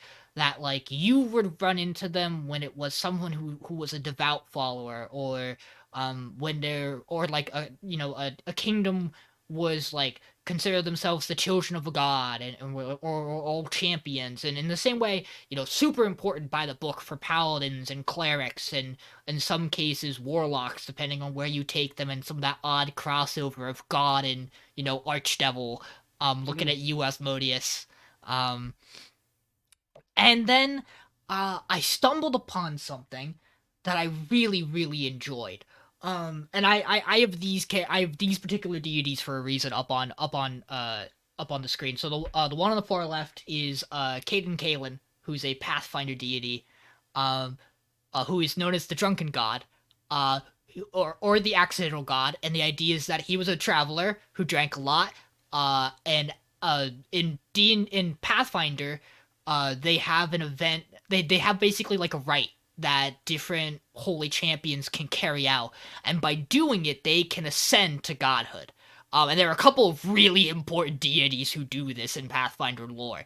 Caden Kalen drunkenly takes the challenge and manages to luck his way through it and become a god. And I love that. That one of my favorite deity portfolios is, whoops, I'm a god now. And I think that's hysterical. But there was this idea of ascension that I was really drawn to, as like a very interesting premise. And then when we made the switch to 5e, I was still kind of using some of the old deities, so it was like a mixture of 5e and a mixture of Pathfinder deities. Because sometimes, a character wants to follow something, and you don't have something to attribute directly to from the Forgotten Realms Pantheon list, so you either have to make your own or pull from other Pantheon lists. And I want to say Cyric is 5th edition, is Forgotten Realms, God of Lies and Deceit. Um, in an older D&D lore, I don't think this is current Forgotten Realms. He is also an ascended god in the way that it's him, Mask, and a couple of other ones are all like intertwined and connected. And ideas that Cyric winds up, what was like an adventurer, winds up stealing the godhood away from the previous God of Lies. Um, I really love that story because it really tells you a lot about him as a character. And this was when my brain started to create a separation of a god who is a god because they were birthed as one. Their existence is that of creation, that they make and shape the world, like Dylan was talking about. And those gods are very important. Those gods are, foundational cornerstones, even in base rulebook lore for what a lot of dwarves and elves believe and how they hold themselves, and why they live in certain places. So I really love those types of deities, but I also love the ones who have worked their way to ascension. And so I replicated in my world something that exists in the Pathfinder, timeline, which is this period of time where the All-Being, I do not remember his actual name in Pathfinder, but basically he goes, the world's shit, and you gods are the reason for it, and you've all screwed up so much, I'm done with you, and strips all but like 2 gods of their divine power, and sends them down to the material plane as mortals. And it's this period of time where it happens twice, I think, in Pathfinder timeline lore. But it's this time where, like, their physical beings can be killed, and if they're killed by a mortal, like, the mortal has the chance to basically replace them and take their position. And I did something very similar, not on purpose, but because that was kind of the way the campaign was heading. Was a character was like, hey, wait, I have a monkey's paw. Let's go full ham on this and make a bad decision and see how far we can get. And it was the world going, okay, this was really bad. We kind of let the gods do a little too much. And it's always the evil gods that are pushing the boundaries, or sometimes the really good gods that are pushing the boundaries to fight back. Your neutral deities often don't do a lot. But then you get deities who are about death, and they get to interact in a very neat way. Where, like, I think deities that are about balance are so cool. To roleplay as a DM and set up, the world around. But now for me, I use deities as, I'm at a post, deities being sent down to the earth and losing their powers and understanding that they've overstepped their bounds, that in my setting now, the rule is deities are not supposed to interact with the material plane. But you get a couple loopholes in that, and that's what I think makes them interesting. Is Asmodeus a deity? Most people would say yes. But what's to stop him from visiting the material plane not as a deity, but as the Archduke of the Nine Hells? Right? Like, you don't really have control over what he does. And it doesn't say any, and the rules in my mind don't say anything about the champions of the gods, the demigods, the people who, serve in the gods' court, going down and acting as, like, their will, or their champions, the humans on the world doing so, that aren't necessarily demigods. And that's where I like to play at it now, where it's like, the gods have big picture things going on, and if a campaign calls for it, or stumbles upon it, sometimes it's really fun to get into creation mythos. And it's really cool to have the players experience, like, oh, this religious problem popped up from 4,000 years ago. Great! But I had a really interesting interaction with my players recently. My one player in the current campaign I'm running is playing a Reborn. And we were trying to work on what we wanted to do, and they're homebrewing they're doing a homebrew sorcerer subclass that's all cold themed. And everyone's backstories worked perfectly, that I could shoo them all into the northern cold setting, and they could all start there. And she said, I don't know exactly what's put me in the position I'm in. I just know if I was traveling with people, I'm the only one that died out of the group.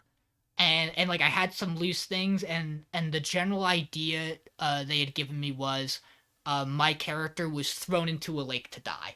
And the idea works really well because, you know, ice subclass sorcerer, the magic in your blood turns cold, and that's all you're about. And where I wound up taking it was um the group you were traveling with, one of them one of them is trying to build this traveling group into a cult, um dedicated to one of the to basically the god, my setting's god of lies and deceit and you know the Shadowfell. um and you were too, and your previous life you were too good-hearted for that to fly, and you had to go. And the gods all looked at that situation. They said, well, that's an agent of one of our gods killing this person reasonably maybe too soon for their life. Should we let this happen? Is this right? Can we interfere in this? And the gods collectively in my setting took a vote and said, does this person stay dead? Do they come back to life? And it was a very close vote in lore, because there's a lot of people who have to vote certain ways. For instance, you watch how that evil god whose cultist kills that person votes. And do you trust his vote in that is he voting one way to try to get you to vote the other way? Is he voting one way because he wants that outcome to happen? It's a tricky game that the gods play. And so they become reborn, and we recently hit a point where the party is in the Feywild, a court that in the noble court of one of the seasons, and you know, elven gods oversee Fey courts. It makes sense that one of them has some say, especially on a plane that isn't the material plane, but very, you know, has a lot of magic things going on in it, was created by a god itself. And so what do you do as a player when you're faced with somebody who voted on whether you should live or die? Who your very existence is owed, with a big question mark next to it, to them? Yeah, because they contributed in the vote, but you don't know if they voted. Do you to ask? have you live or die? And do you if ask it was them? The right vote. Does it matter? Like, yeah. And how are you supposed to feel? And this player has been doing a fantastic job role playing the, am I the person I was? Am I this new person whose identity I've taken? What's the connecting point from the past to the present? And one of the things they really decided to stick with in the interaction with a couple of deities or champions the deities was, I don't care what you all picked or chose for me. The bottom line is, you shouldn't have had a say. It's my life. I'm not some toy. That's not how I view it. So whatever you want now, I want no part of it. I'm gonna go do what I've been doing. And they very much have chosen a path that is, I'm ignoring the gods. Fuck the gods. I consider them having basically screwed me over and treated this like a game, which was my life. And if they're still trying to take an interest in me, even more shame on them, is kind of how they wound up taking it. And yet they travel with a paladin. And they travel with a cleric. People who are very devout and have you know, very clear intentions. And still have to deal with the, you know, maclamations of evil deities and entities. That particular party has a tiefling who is in backstory the daughter of Asmodeus. A daughter of Asmodeus. Of an Asmodeus affair with a mortal woman. So you're like, one of your first encounters is to walk up to the god of the nine hells and realize he voted on your death. And is also the father of a person you've become generally attached to. What a weird situation to play out.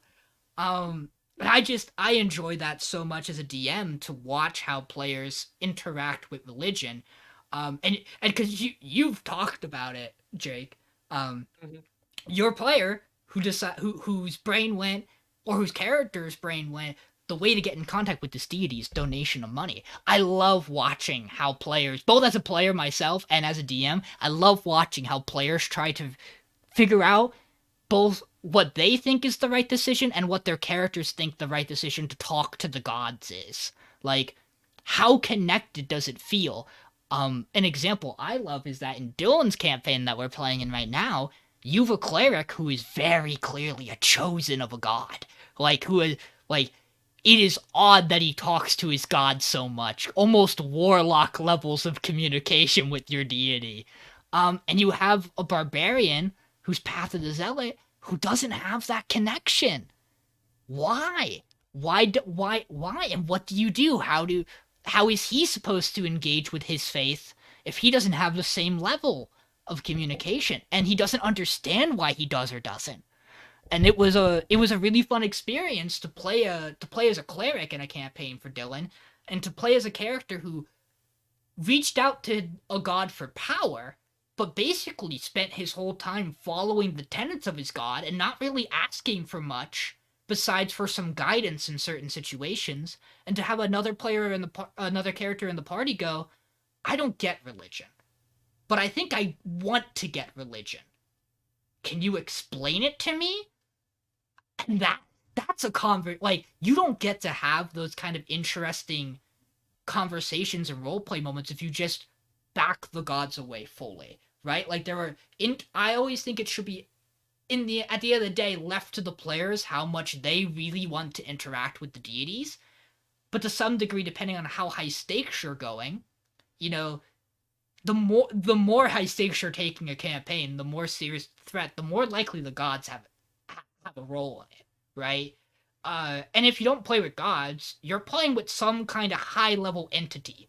Like, you're playing with super powerful elementals that might as well be gods. You're playing with, archfiends and archdevils and demon lords who are almost gods. One of them is a god. Like, it's almost impossible to avoid it, I think, in world building is coming up with it. The fun part is where you can take them. And I personally think the two best things to play gods are gods who are gods and have no connection to humanity because they will think like a god does, and gods who have ascended, who have come from being humanity, because then those deities have to wrestle with, do I act the way that I should now that I have the power of a god, or do I act the way that with the knowledge I know as once having been human? You create an odd, kind of in between. And then I also like having entities that just aren't either, that just exist. Things that would be classified as like patrons for a warlock, almost on a level of a god, but the gods didn't create them. You have a whole set of outer planes to fuck with, where things come from, right? I'm a big fan of anomalies. Yeah. And I've really enjoyed. That's a fact. I'll call you out. I think some weird religion stuff in there. I'm like, what is that? I think religion and deities are really cool, and I Why think are they here? I think the more in tune they can get to your setting, the better. So if you're making a setting or tweaking a setting, I think there's nothing wrong with making new deities or having things that are deity-like that take inspiration from an area. I'm not saying anything. I like the stuff that's in Eberron. That's all I'll say. Oh, okay. I like Eberron as well as a setting. I think it got super underrepresented. But kind of like going over like the Pantheon in general, and I want to kind of like make my point short because I want to hear Pablo's thoughts on this as well. But I do like the idea of the fact that D&D just as a system is very easy to adapt to pantheons from outside of the system. Oh yeah. It's very easy to be like, why? I don't really like the Forgotten Realms like deities. Maybe I'm like I'm super into Greek mythology, right? And I really like Greeks and like the fact that there's like gods for literally any named fiction or non-fictional thing in the world, right? Like, oh, that's a thimble. There's probably a god of just thimbles or small metal objects in the Greek pantheon, right? Yeah. And it's like maybe they like that. They like to have that big of a diversity of a pantheon. And they can very easily just be like, it's D&D 5th edition. It's pretty much standard, except it's the Greek pantheon.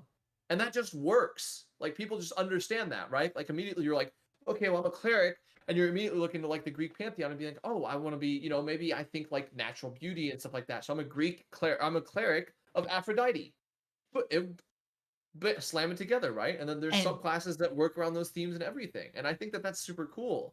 And to kind of get more involved in, like, the gameplay perspective, I also very much like the idea of having the gods, like if the gods don't interact, having avatars of the gods or like the chosen ones existing in that world to kind of serve as their median for the interaction with the physical world or the material plane. Because like, well, the gods still want to make sure the material plane doesn't go to crap, right? Yeah. But they're not going to directly involve them, so they're not going to reach down their hand and be like, "Oh, this town's a problem. Goodbye." You Luck. know, Or but if they do, they there have will be these people. repercussions to it. Yeah, but they have these people that exist that are basically looked at as like the gods of the world, and they go around following the tenets and doing what the gods would want to do to the world without having to have the pressure of being this divine being, that's expected to be able to interact in this very true neutral way, or this very chaotic evil way, if that's the way or the lawful way. They can kind of more act upon it as a mortal that just Mhm. has these extra planar powers. And I very much like that idea. That's something that like one of my friends ran a campaign of that was a super cool idea that I'll get to after Pablo's point because I want to hear his point on this. And that I plan on doing as well in my Major Arcana theme world as well. But Pablo, I want to hear your thoughts because my chicken nuggets just got delivered, so I'm gonna go get them as well. Okay, go ahead. So the gods are very interesting to me. When I'm when I made my second campaign, that's been running for like 3 years now or whatever. We're at, Crazy, Sean. right? I don't even know. It's close Um, to that, I yeah. was I love Forgotten Realms idea of like, oh, there's a god for like almost everything. There's a ton of gods in Forgotten Realms, but I Mhm. was like, I am not gonna memorize all those. So what I'm gonna do is I'm gonna make a new list and just kind of combine like 5 gods into one, Mhm. and just kind of like make a bunch of sandwiches. And then what's great about that is it makes it so much easier for the players to just like understand where the elements of the world kind of lie in the terms of like who like I guess portfolios, but like not Yeah. really like as specific. Where things lie instead of just being like, oh, who is the god of force again in Forgotten Realms? Sylvanas? Like I don't Which know. Like it kind which of takes god of away from forest it. do you want? There's like 5 in Forgotten Yeah, Realms. true. Or like Myliki or whatever her name is. There Wilden, I think, is there's one of them. I think the major problem of deities in D&D is can you actually like remember all of them Mhm. in the setting that you're in? So that's like my main goal when I try to make something. It was like, all right, I didn't do it in my first campaign because the gods weren't like too prevalent, but like the second one, I'm like, all right, these are like the people who like kind of made stuff happen first before you were like born, before you're like your mom was born too, kind of thing. Um, and I love the idea that Sean was saying of like don't interact with the material plane as much as you can. But it's like also to add on to that, why can't they do it? Because obviously they can. They're gods. They can do whatever they want. But why? And so I remember Matt Mercer's Vox Machina campaign. Vecna was barred behind the divine gate the gods created at the expense of like all their power to the point where they like also pushed themselves outside the gate basically and couldn't really do much. And I think I used elements of that in my campaign in a similar fashion of like, oh, the gods like created this thing, but it like used all their power to do it. So now they're not as like strong as they could be if said thing is still there, you And know? whether intentional or not, Dylan, I also think you've set up the other element that I really like, which is physical scarring of your world by the gods that makes you and them also go, okay, maybe us interacting physically can go a little too far. Which in Dylan's campaign, he has one of his gods having cut the continent in half. I have a time period in my campaign setting, my world setting, where the gods physically fought each other, where basically the what was the original pantheon split, and they chose sides and waged war with their followers across all the continents. And so different things got physically scarred. There's a large section of my world where a large portion of the land got lifted into the sky. And it's like, okay, we can't keep doing this. If we allow ourselves to interact with the world, what is it going to look like? It's this is a really silly reference. It's the Naruto Sasuke issue in Boruto. They can't fight in Konoha. They'll destroy it. They gotta go to the fucking moon. They gotta warp to the other dimension. Like, you might as well just stop, or else you're gonna tear it apart. And whether that was what you wanted to happen with Muktal as a deity, it does feel like that to some regard, where it's like, okay, some of these deities maybe can't have a presence, and other ones have very clearly shown they have, and maybe shouldn't again. Yeah, for sure. And that's what like makes it interesting as well, because you're just like, wow, you took this continent, like when you first look at the map of the continent, you're just like, why is it like why does it look like you just like push them together to make like one little Pangea? And it's like, oh well, funny that you say that. Someone pizza cuttered it right down the middle, and he's not around to talk about it anymore. And you're just like, what? Well, why do you do that? What do the records say? Gotta go back in history and just find out, you know. But it also, in a way, I don't know if you've gotten this kind of idea from it, Sean, but it also just shows you how strong a deity can be. Yeah. Where one swing of something or whatever they did can completely slice a continent in half. And I think that's just power scaling wise important that you make clear to the players. You can make the deities as strong as you want. You can make them think of your death and it happens, kind of thing. You know, but to physically show that, I think is really important for them to just be like, okay, all right, I'm not gonna go fight him, at least until I'm level like 20, and then I'll go fight him. I did want to talk about this briefly, and I don't know if Jake's gonna touch on it because it may or may not have to relate with where he's going. Another reason I really like having deities present is that it power scales to a degree, right? Not just in Pathfinder, it power scales the players in a way that I remember, at least in the original first edition. I don't know how second edition is. I haven't looked at it. Like, it was described that when your character hits level 20, they are as strong as a demigod. Okay, can 6 demigods fight a god? Maybe. I don't know the scaling, but we're gonna find out, right? You have avatars of Bahamut and Tiamat, which are obviously meant to be this is the most we can give you without statting a CR 165 creature. Yeah. But like, I like it for NPCs as well, where it's like, you're gonna have your mad mages, you're gonna have your, your super power, like your warlocks of immense power, or like vampires and undead lords, and how much power can someone seek out before they start to approach the level of a god, right? And I think if you don't have that like top, like, you lose out on that in a way, where it's like you aren't gonna get to see how close how many 20th level wizards does it take to become a god? Yeah. So it's actually funny you say that, because like basically that is similar to a question that I have this homebrew world kind of answering, because it explains the difference between. So I have 2 examples. I'll start with what I'm planning for my Major Arcana world, because like I said earlier, there was these casters that pulled one of the council members down, right? And that's kind of like that's sort of how they started, like, these like random like anomalies would happen, or these random texts still exist, and etc. Right? Because he's still leaving his mark on it. He's not dead. He can't die. He's still got all his divine powers.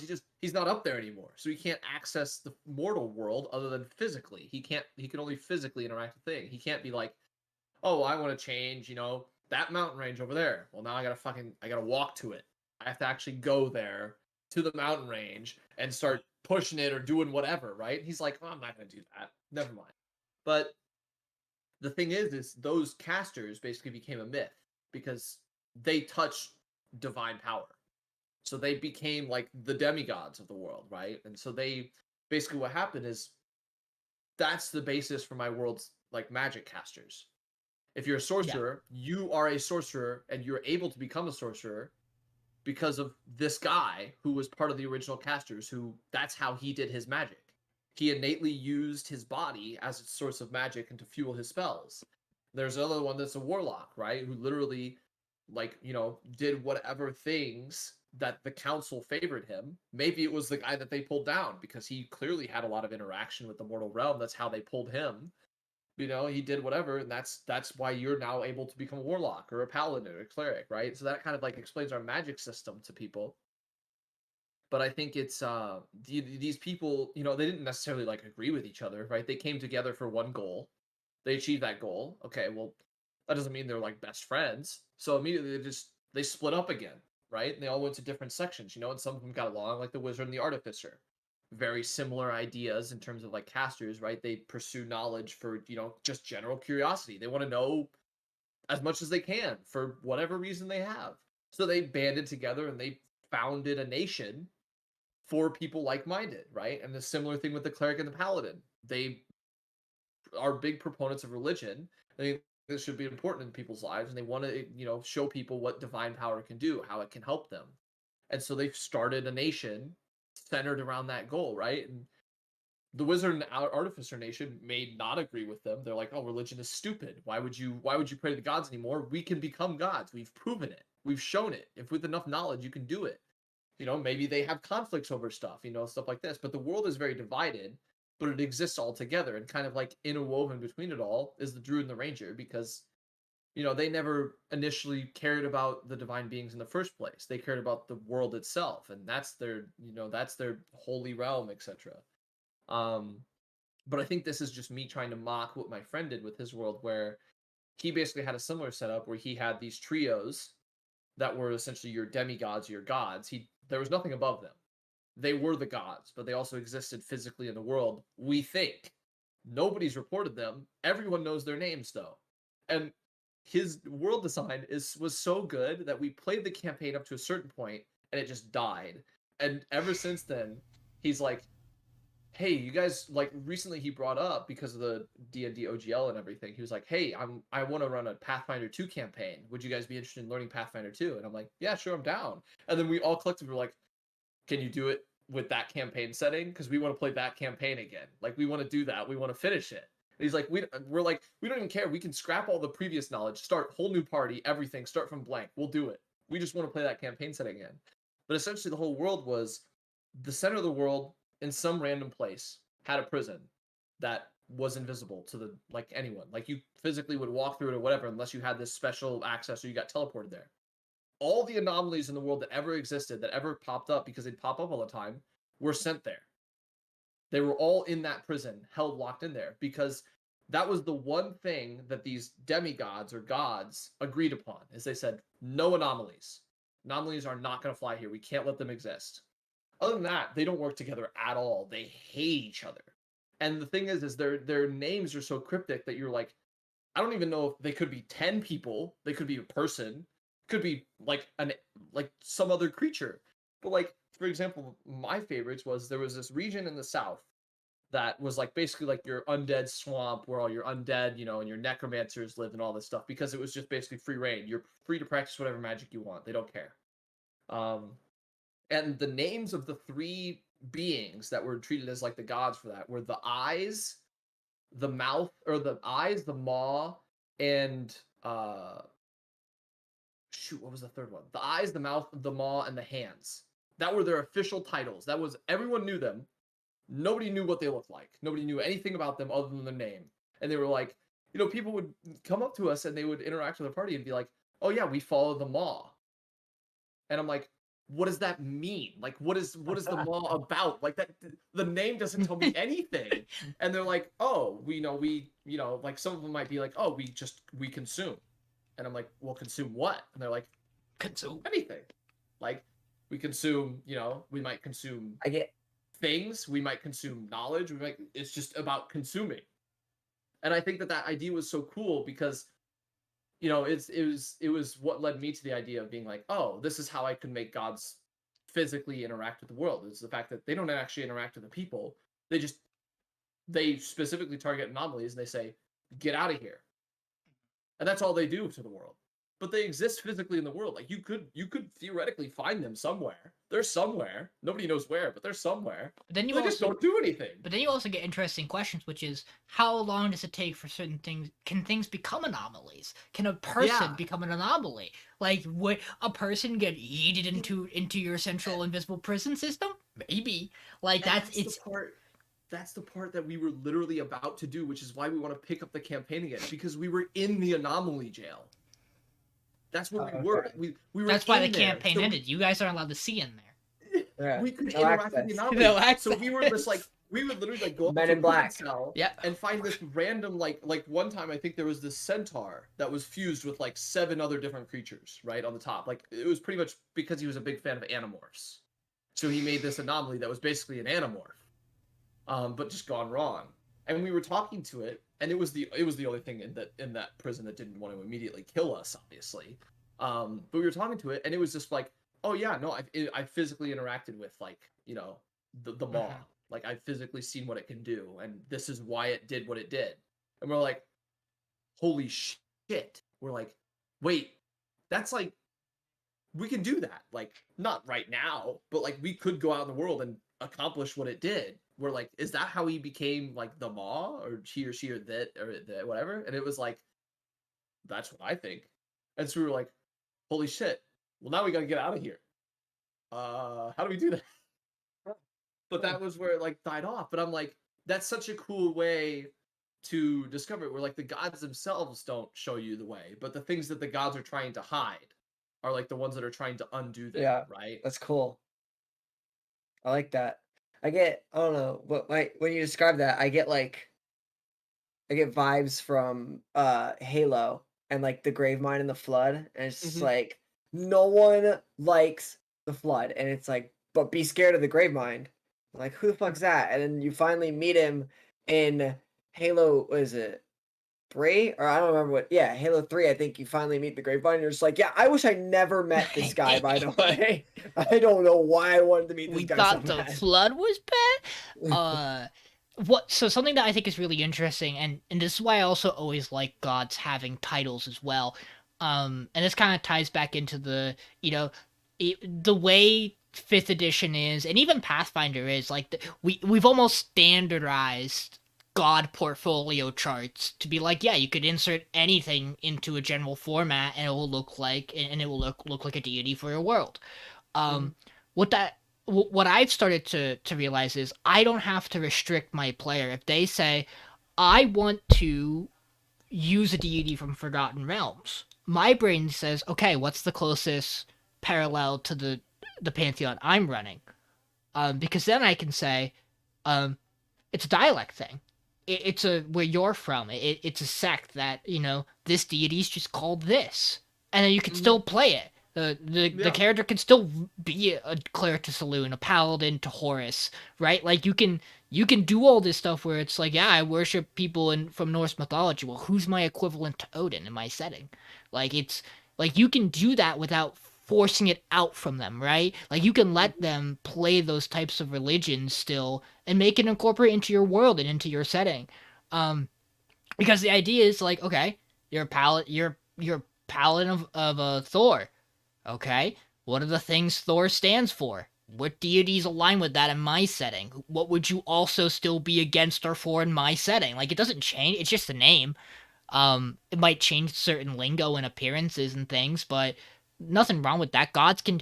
But I mean, it's thank the Greeks and the Romans for going. Yeah, here's Zeus. Here's Jupiter. Mhm. Uh, yeah, like that's the whole idea Yeah. is that it can be one or the other. There's slight differences maybe or not. Which one's the right one? It's religion, right? Like that's the Yeah, and beauty it's of it. also follows the idea of like, if you think about your god in a certain way, that's probably just the way that he presents to you, or he or Yeah, she or they present to you, right? If you stories, think, legends, oh, myths. my god, yeah, as I had to describe my god, he carries a big hammer and he wields lightning and he has a winged helmet. Well, yeah, that's how you're gonna see your god if you see them, right? Because Yeah. they're beyond comprehension for a mortal, so they're just gonna adapt the appearance that your brain interprets it as. Look, that's Thor, but he might go by a different name to somebody else. I was thinking slight topic change. For me, this is the hardest part of world building. And I partially blame it on Pathfinder, on Piazzo and Wizards for, in my opinion, not giving me enough easily accessible pre-existing knowledge on this topic. Planes. The other planes. Oh. Ooh. I love the idea of them. I love the functions of them. Where do I get more information of you on? And like, if I'm going to try to bring it into my setting, like how do I want to make it my own? And how much time can a player spend there? And what ways do I want to like, it's so complicated. It is probably the worst thing you can do as a DM is show your characters the cosmology wheel. It's the worst decision you can make. It literally breaks a player's mind, because then they just start asking you questions for like the next hour where they're like, Yeah, I I don't get it. How And do I you're get like, it? so the Feywild's on top, and they're like, what do you mean on top? No, like it's right, like if you could, And it's right here, right? Like you can only It's get a to mirror a few different points up. portals, but And it's then there's right there. And then another the Shadowfell's mirror. the opposite of that. Yeah, then there's that's another below it. one. Then there's And the then- negative energy plane. And then Yeah, there's and the then positive ethereal energy plane, which runs through the material plane Yeah, and the. And then he's like, and then my players are like, okay, wait, so like, what about elementals? So I'm like, so those are the planes of like the elemental planes, which are like to the side, but they're like a little bit further away than like, like the other, like the ethereal plane or like the Shadowfell. Or there's like an They're abstraction element. surrounding everything in like a big sphere.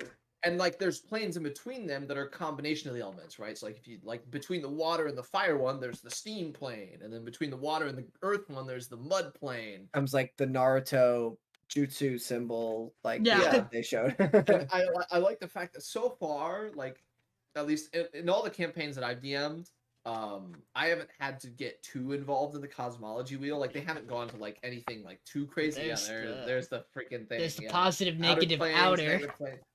I And haven't then- gotten too into that, Oh. mostly just because like I don't specifically put any reason for my players to want to go there.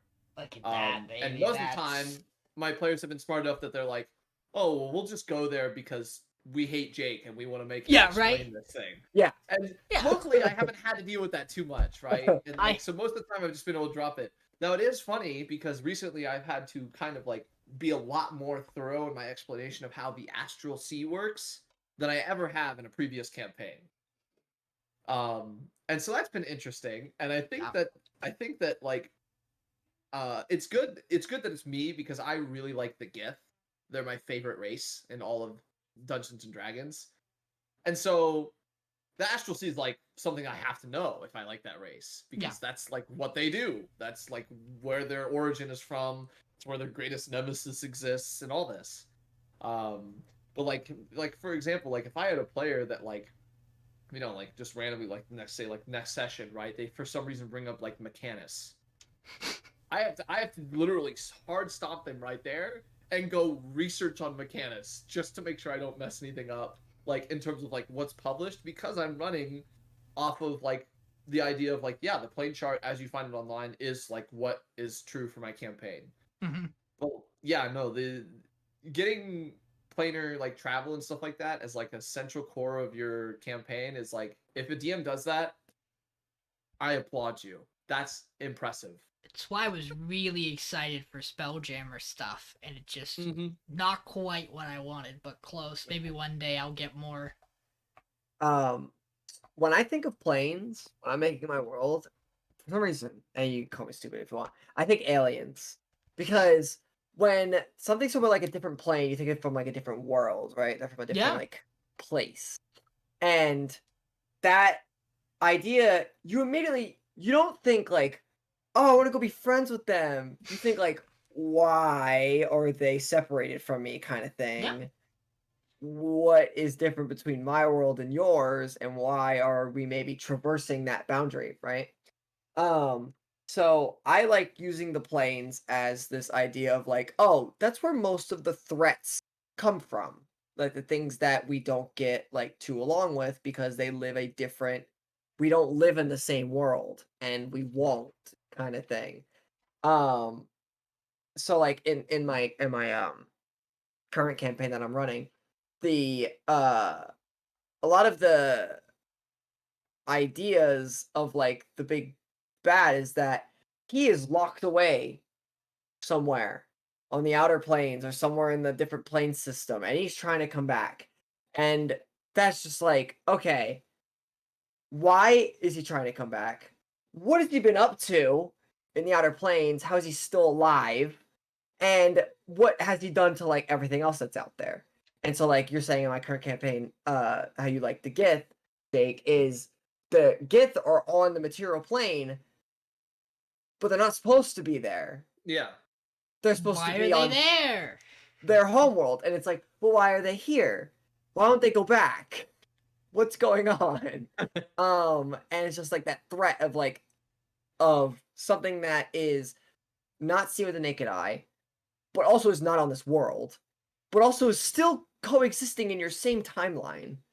That you have like until like a certain level threshold, you have no means of getting to unless Yep. there's some DM given way, which if I could recommend something, I would not recommend giving them planar travel until they can plane shift. I think that's about where, or if it's like a quick little like one session thing, because plane travel is high level magic for a reason. Yeah. You know what I was was? right. I'm yeah. happy where I'm sitting because currently the only one that has access to like mega plane travel is a wizard who has a robe of stars that lets him go to the astral sea. Which I'm like, yeah, go to the astral sea all you want. 0.0001% chance you find anything other than just darkness. Astral So I'm like, Dreadnought, run have away. fun. Astral Dreadnought, run away. It's funny too because that's like I have a counter that's cumulatively building because they're high level. They're like Yeah. level 15. He's decked out in magic items.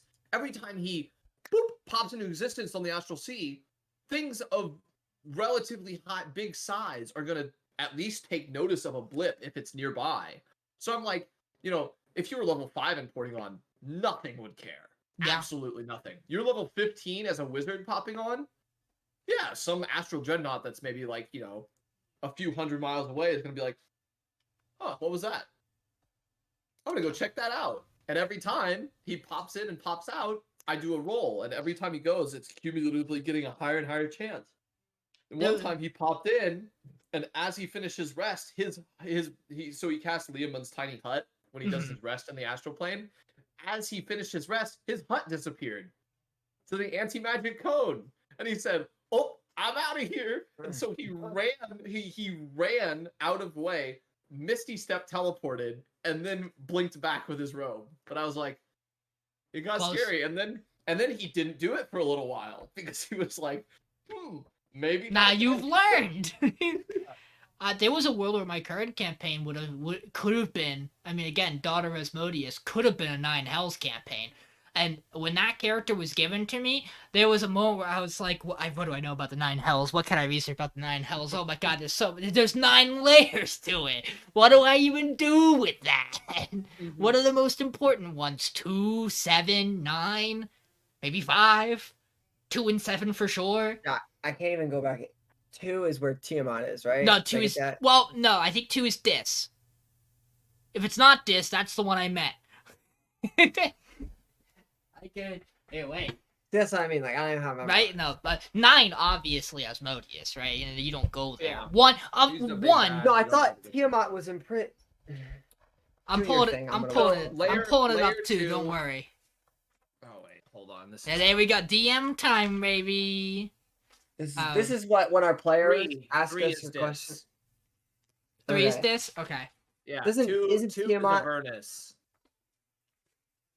Oh, 2's So Avernus. 2 has its own module. Yeah, 2 actually is one of the more... Again, to be fair, 9 Hells, and the Abyss are probably 2 of the most explored regions Yeah. in all. Oh, so Tiamat is on the second layer. So also important. Okay. But like there's some... What's the 5th layer? Do you care about the 5th layer? Does anyone know anything about the 5th layer? I know the name of it now that I'm looking at it. Yeah, right? I used to know it because, again, I had to do a lot of research into it. But it's like, do you know the Archdevil who rules over the 5th layer? Depending on the edition you're talking about, it might be different than you think. So which one do you want to be the ruler of it? That's that's the question, right? So like the DM's guide actually does have a little bit more information about all the stuff, but one, you have to read the DM's guide. I'm not saying I have not fully read through the DM's guide as a DM. I haven't either. You probably would Probably find should. out more information if you read through Mordenkainen's, because Yeah. they expanded on the Hells a lot more in that. But yeah, I wouldn't be surprised if the DM's guide is trumped by Mordenkainen's just because of the the specificity. Oh, probably. I mean, it's like the idea is like I love the fact that if you look at the Abyss, it's like important places, and it names 6, and you know there's like more because some of the demon lords aren't even from those 6 places they name. So it's like you know the other, and that's one of the things I love about the Abyss is that as far as I know, it's never ending. So like you could just keep adding shit in there. What 5th layer? Ah, Stygia. That is. Yep. See, this one comes up because Levistus is a warlock thing. You can get the Tube of Levistic and freeze yourself. Hey, good electrification. Yeah, I love Stopwatch from League of Legends, but as a D&D feat.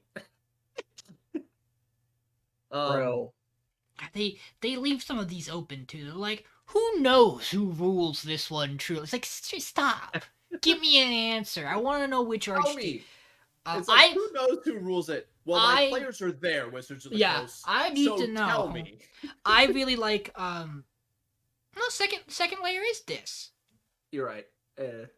Yeah. So 3rd layer is Minoras. I'm literally just reading them all. No, but the reason why I love the 7th layer is because I love the idea of Mephistopheles. I love the idea of the only archdevil smart enough to understand Osmodius and potentially be a threat to him. One day, something will come out of that character, and it'll be very fun. But no. Something I was thinking about was because you brought this up with the centaur, world building when it comes to creating new creatures. Probably one of my favorite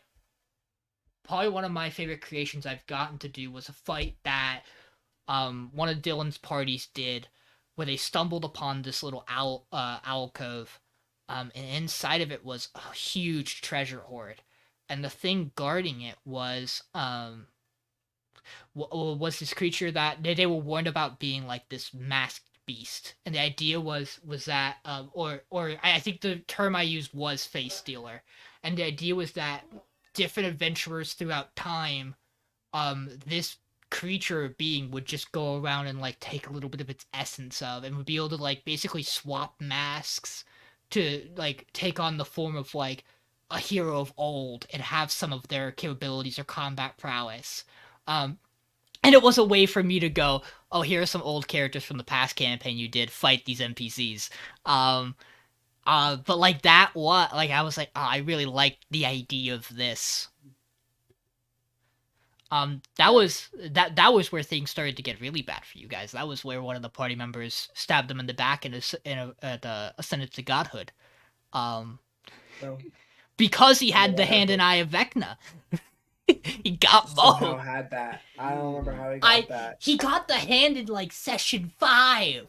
He found it in a little trinket shop, which was totally my fault. But he hid it so well for so long.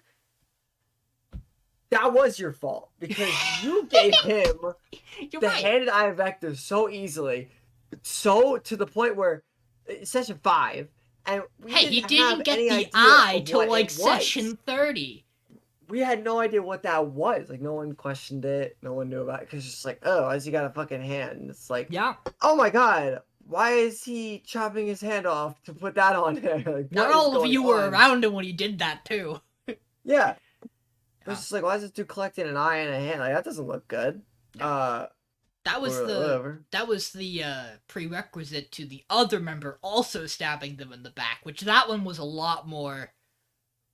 That one had a lot more secret layers to it. That was one of my players marking on their character sheet that they were chaotic evil, and me, more than halfway through the campaign, doing a recheck of everyone's character sheet and going, hey, why is your alignment chaotic evil? And he went, good question. And I went, what do you want to do with that? What? Good question. Well, it's there now. So I mean, we could we change it. You haven't really been I- acting like see, it. that's the thing that's funny too is I find that little that little line of dialogue comes a lot up for me as a DM as well, which is you find something out about a character and the character is like and the player is like, oh, that's if you didn't need it to be that, it doesn't need to be that, and you as the DM say the words, well, what do you want to do with it, or what do you want to do about it, or whatever. But in your mind, you're thinking, I'm gonna do so much with this, you don't even know. Plot points, I and love and two of them are TPKs. Like, what do you want from me? I love the we've had a lot of these moments recently, which is this is a big thing I think. Okay, I'm gonna go on a small tangent. World building wise, I think as a DM, you should make your players have to think about like where they came from.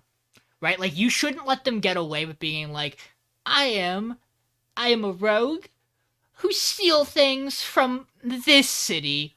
I've written no NPCs from the city, and no one ever knew me. Oh, really? You grew up in a city? Alone? Never once met a single person. You have no childhood friend, no rival, no mother, no father, no orphan.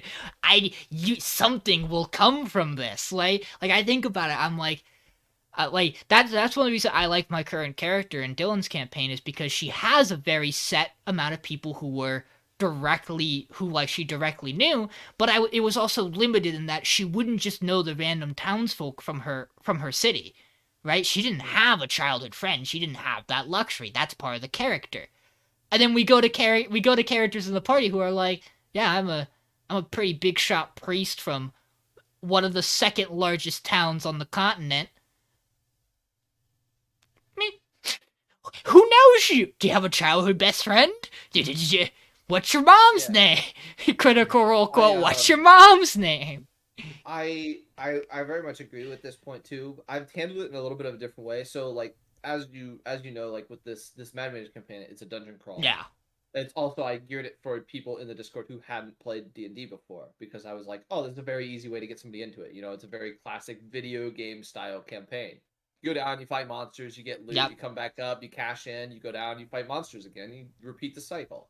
And for the characters that did develop a backstory, which like the big proponents for that are like Jackman did a heck of a job just because he loves to just creative write, right? And Maybe like too much. yeah, maybe too much. Maybe it goes a little Maybe? far Did you sometimes. say maybe? But like for characters for the players who want to do that, I let them do that and then worked with them and stuff like that. And for the players who very much just gave like the stereotypical, oh, let me just fill out the description options so I can get the character sheet done and whatever, right? And like not really write a backstory, just like give a little simple definition to it. They eventually became aware of the fact Mm-hmm. that their backstory was lacking because one, they saw the other player characters with substantial backstory and how much I was interacting with it, and two, they got to the point where I know, like for example, like Heacher recently switched out his character because he literally was like, my character has no reason to keep going. Like it's just I'm just doing this and this is solved and that's all my backstory is. So now my backstory is closed and I'm done.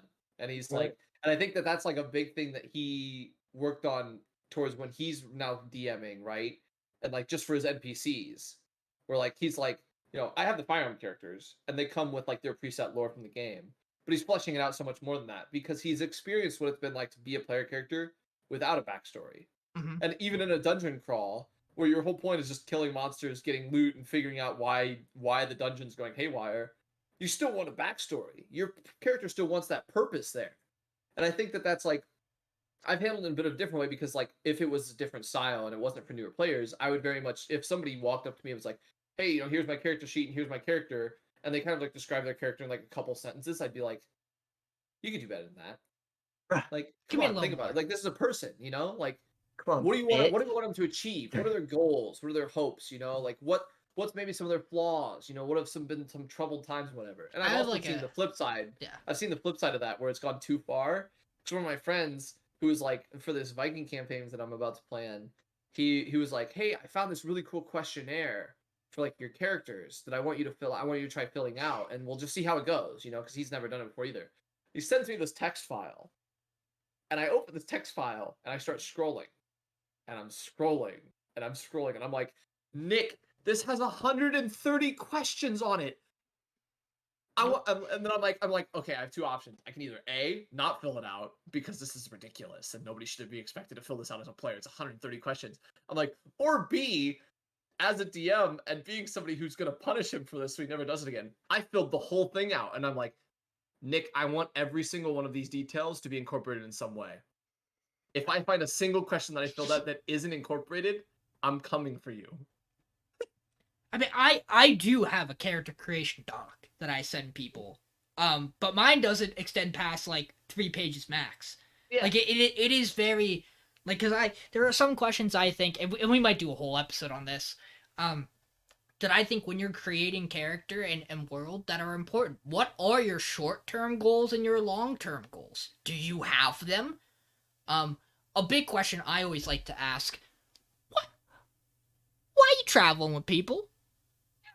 Is there gonna be a point in time? Hardest. I feel like we could do a whole. Oh yeah. How do thing you about get the this. gang maybe, together? Maybe we'll save that for that. Yeah, maybe yeah, yeah. We'll But- say getting the gang together is definitely another episode because I very much control like that as a separate effort episode there. because we can have one of our guests who is a player, like kind of explain their thought process Yeah. when they answer those questions as well, because that would be fun to see. Yeah. But yeah, And I give my insight. I mean, that's a whole bucket. the only thing I'll say about that, because I won't have a lot to add to it in terms of as a player, because I've been a DM, I try my best to give us as damn good a reason to be a party as possible as a player. I'm like, I gotta just extend a couple olive branches here and be like, hey gang, nice to meet you all. It's the classic, oh, you've DM'd before, where you see a player sit down and go at a bonfire or a night's watch and they're like, hey, what's up with you? And you go, yes, thank you. I'm glad someone broke the ice of this table. Yep. Mhm. What?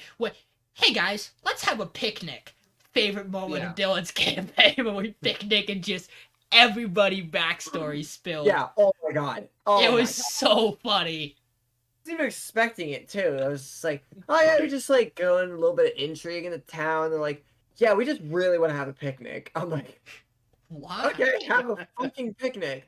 And then 3 hours later, they all know each other's fucking backstories, their deepest It was some fears, of the most their regrets in their natural, life. some of the most natural roleplay we've ever had was just a picnic combo. Yeah, Dylan walked away from that session. He went, Sean, what the fuck happened? What the fuck I was happened tonight? silent. As a DM, He's like, I was yeah. silent for 3 hours. He's like, I Yeah. didn't have to talk. That was I insane. was like, I was just sitting there.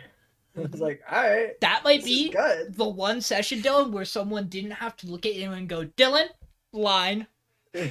Everyone, for some reason, had all their information that night. No one had to double check stuff. It was in line.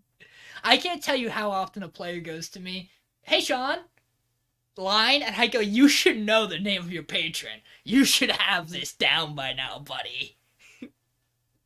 It's even I don't worse know. when I'm a It's- player and they do it to me. They go, Sean, line, and I go, we're in this together, gang, but not this together. Yeah, I do like a little system with that, which is like if there's important info that they should know because of their character, and I've told them like before as part of like their character creation and everything. The first time they ask me about it, I'll just fill them in. Second Uh-huh. time, okay, I'll make them do a check or whatever. Third time, you should know it. Yep. Checks harder. I don't know. It's a then I'm history like- I'm 30. like, Good well, luck. I know because I'm God, but I don't know. Wow, your So- god complex finally shows. It's about time. All of us DMing have is literally one. all about the god complex. And we Let's make love it very it. clear. I love power and control, and I love making the decision to hurt people. You know, like unironically, I think that's why Heacher is a better DM than a player. Like just from playing in it, because when he's a player, he very much wants to know everything, and I'm just thinking, just be a DM. That's literally your role, is to know everything. See, you And say literally, this.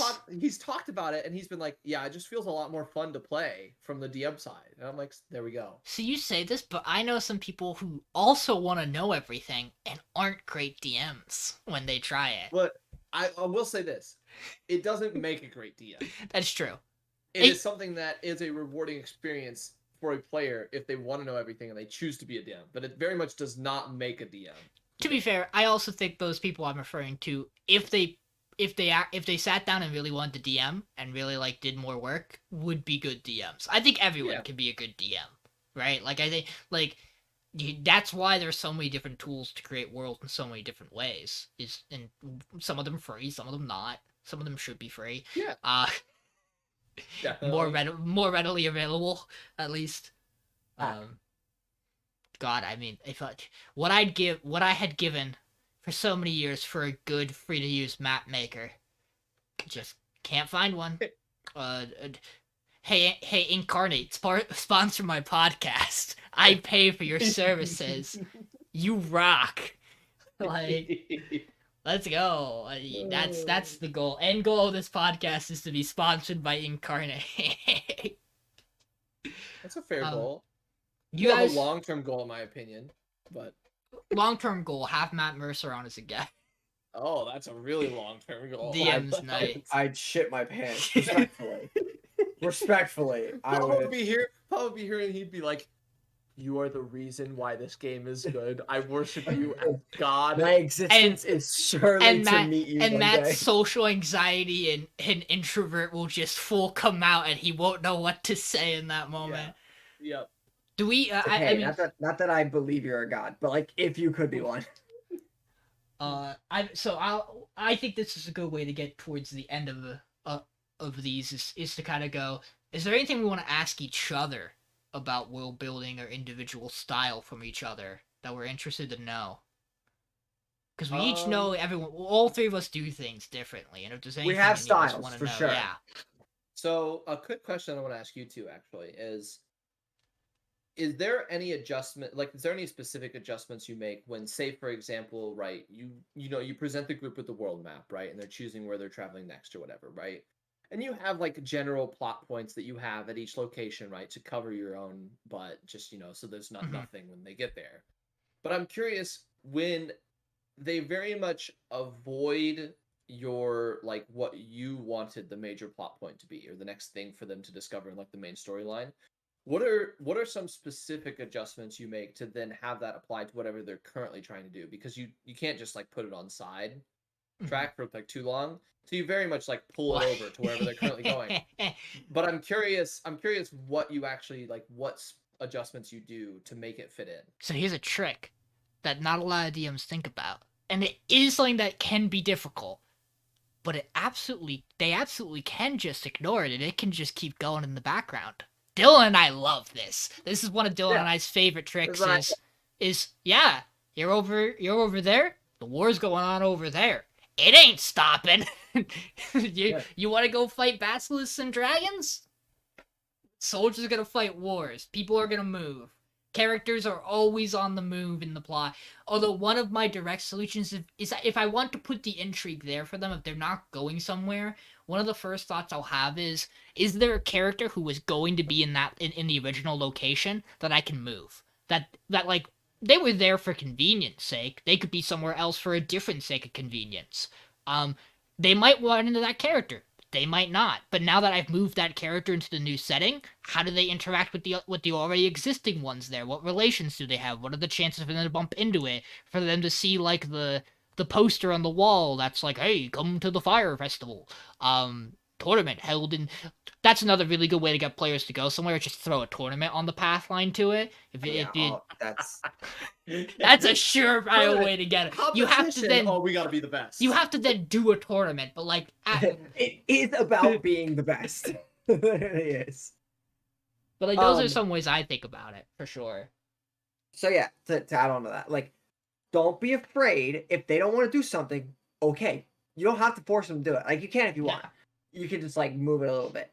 But there is the option. It's like, oh, you don't want to do it. All right, things are just gonna keep going then, and you cannot be afraid to give them consequences, because there's a reason when you are at a fork in the road. There's a reason people choose left and can never go right. Like you cannot like I played Baldur's Gate 3, amazing. It's still in early access, amazing game. Yeah. And you can't pick every dialogue option in the same playthrough. You know what I mean? You can't experience every experience. Yeah, you can't bake a cake and eat it too. Right. And I think that's something that's very important that you should do in your worlds. It's like, oh, like for example, Sean's group in my campaign I'm running, the physical manifestation of a god has disappeared from the capital city, and they are refusing to go back to the capital city. We're going to go back, Dylan. It's just right, right. It's just taking like a week, and I'm like, all hey, right, it's not going back. it's been less than a week. You let us That's what I'm teleport. You let us I'm teleport like, now. like people are left to just in a city of like 1 million people to just Yeah. cope with the fact that their god's not there and the cleric that they know worships him is just not around. Like, oh, wonder what's gonna happen. And if they're not showing up, consequences are gonna happen, and they have to deal with that, right? Because you choose something over another path. Like, obviously, the world that they've kind of been like bouncing, they can teleport now, which is a thing I want to talk about as a DM in another episode as well. I hate that. I hate teleporting. No, I hate world traversal as a DM is a topic for an entire. I have so many small problems with world traversal. Yeah. Yeah. And so you can choose, like, if they Yeah. would have went straight to like the capital, say, like everything around the world would have been just going just like how it has been. And I think that's something like you don't need to like every time they make a decision, just be like, oh well, this happens over here. It's like when it becomes relevant, just be like, oh, what's been going on over there? Mhm. And you can kind of just make something up, right? And from the player's Um, perspective about this situation, I like it because it feels like the characters have decided we don't want to go back to the capital because we think the biggest issue is the capital. So we want to clean up the small stuff because we literally have felt like we've been doing major things for the past handful of days. So for us, it's kind of like a let's try to scrounge up the little bit of things we have because we don't know when we'll approach a point of no return as like people too. So it's like but it's nice to step foot into a city and have that like you've looked away, walked into a stop sign. It's like, hey, did you know someone died this week? And you go, what? Oh, favorite over dinner drop in the last session was one of the archbishops took his own life because the miracle of his god has disappeared and he blamed himself for it. And you go, hey cleric, you didn't know why? We gotta do something about that.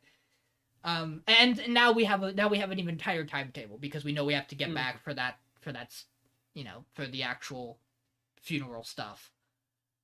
But yeah, no, I definitely agree in that regard. Give the consequences for choosing, and it doesn't have to be like oh, like all your family's dead now. Like it doesn't have to be like something super drastic. You don't have to kill their whole bloodline. You know what I mean? Just like something that will just be like, wow. Just make them for a second. Just be like, kind of wish I did that. Or to have that. Oh, I see why that would have been a good idea to go do that now, but I'm still glad I chose this path. Like make them make that exchange of the pros and cons of the choices that they made, because it's like their choices should have weight. You know what I mean? It's not like you just parading them around a set module where nothing changes and everything's just where it is. Like make them feel like their decisions are mattering, and I think that's really important. And when you're building a world, like make the plots and make the points connect in a way that if they choose to take one further than another, something happens that they can't control. Also, don't forget to, I mean, you were showing this off earlier, Jake, and it wasn't on stream, but, you had that nice little character flow tie chart. Don't be afraid to weave different players, points of interest or characters they know into other characters' webs, too, to be like, okay, now 2 of you have reason to be somewhere. That's more than 1 of you. That makes it a lot easier to try to have a party conversation about where you want to go or what you want to do. And don't be afraid to be like, to have, whispers on the wind that are like, ooh, this person who is relevant or something that is tied to, like, drop breadcrumbs that eventually they'll be like, oh, you really gotta go this direction. Like, or I really want to go this direction. I think the hardest part is sometimes feeling like somebody doesn't get something in the long run, especially the bigger the group you're running, where it's like you want to give everyone everything or everyone something, but sometimes the dice just don't shake out that way, choices just don't line up. And the most important thing is, in the long run, as long as the character and the player are having a good time. Well, as long as the player is having a good time and the character is undergoing the things characters need to undergo, you're doing it right, right? Like, that's the idea of it. And I'm someone who's learned very much that sometimes players choosing not to go after a plot point is maybe a sign that maybe it wasn't great, that you could do it better, or you could twist. Yeah. Like, sometimes players delaying something has turned it into something better for me, where I'm like, oh, now you've given me time. You've literally let me cook. Thank you. It's such a great idea. Worst thing you can do is best thing you can do, players, is let your DMs have more time. That's exactly what they want. We have players who play with us who are scared when they give us too much time. They're like, you've had too long to think. We come off as really evil DMs. We're not. Okay, but that's a perfectly valid DM style. Yeah. Because to play the villain, it feels good when they beat us. Mm-hmm. Like that's like half the goal of like Mike, Tanner, Vinny. Like their goal is to beat us because it's just everything's about power and control. Some players don't view it as a back and forth competition with the DM. I That's personally, perfectly valid. Yeah, I love it. I personally love and we'll probably do an episode on both of these things, maybe together. But I play D&D for the character role play, and I think it shows when I play. Not that I don't like combat, I do like combat, but because you can weave the two. But that's a whole separate thing. Dylan, do you have any questions? I asked that DD question earlier. That was interesting because I know we are all very different on that. I felt like.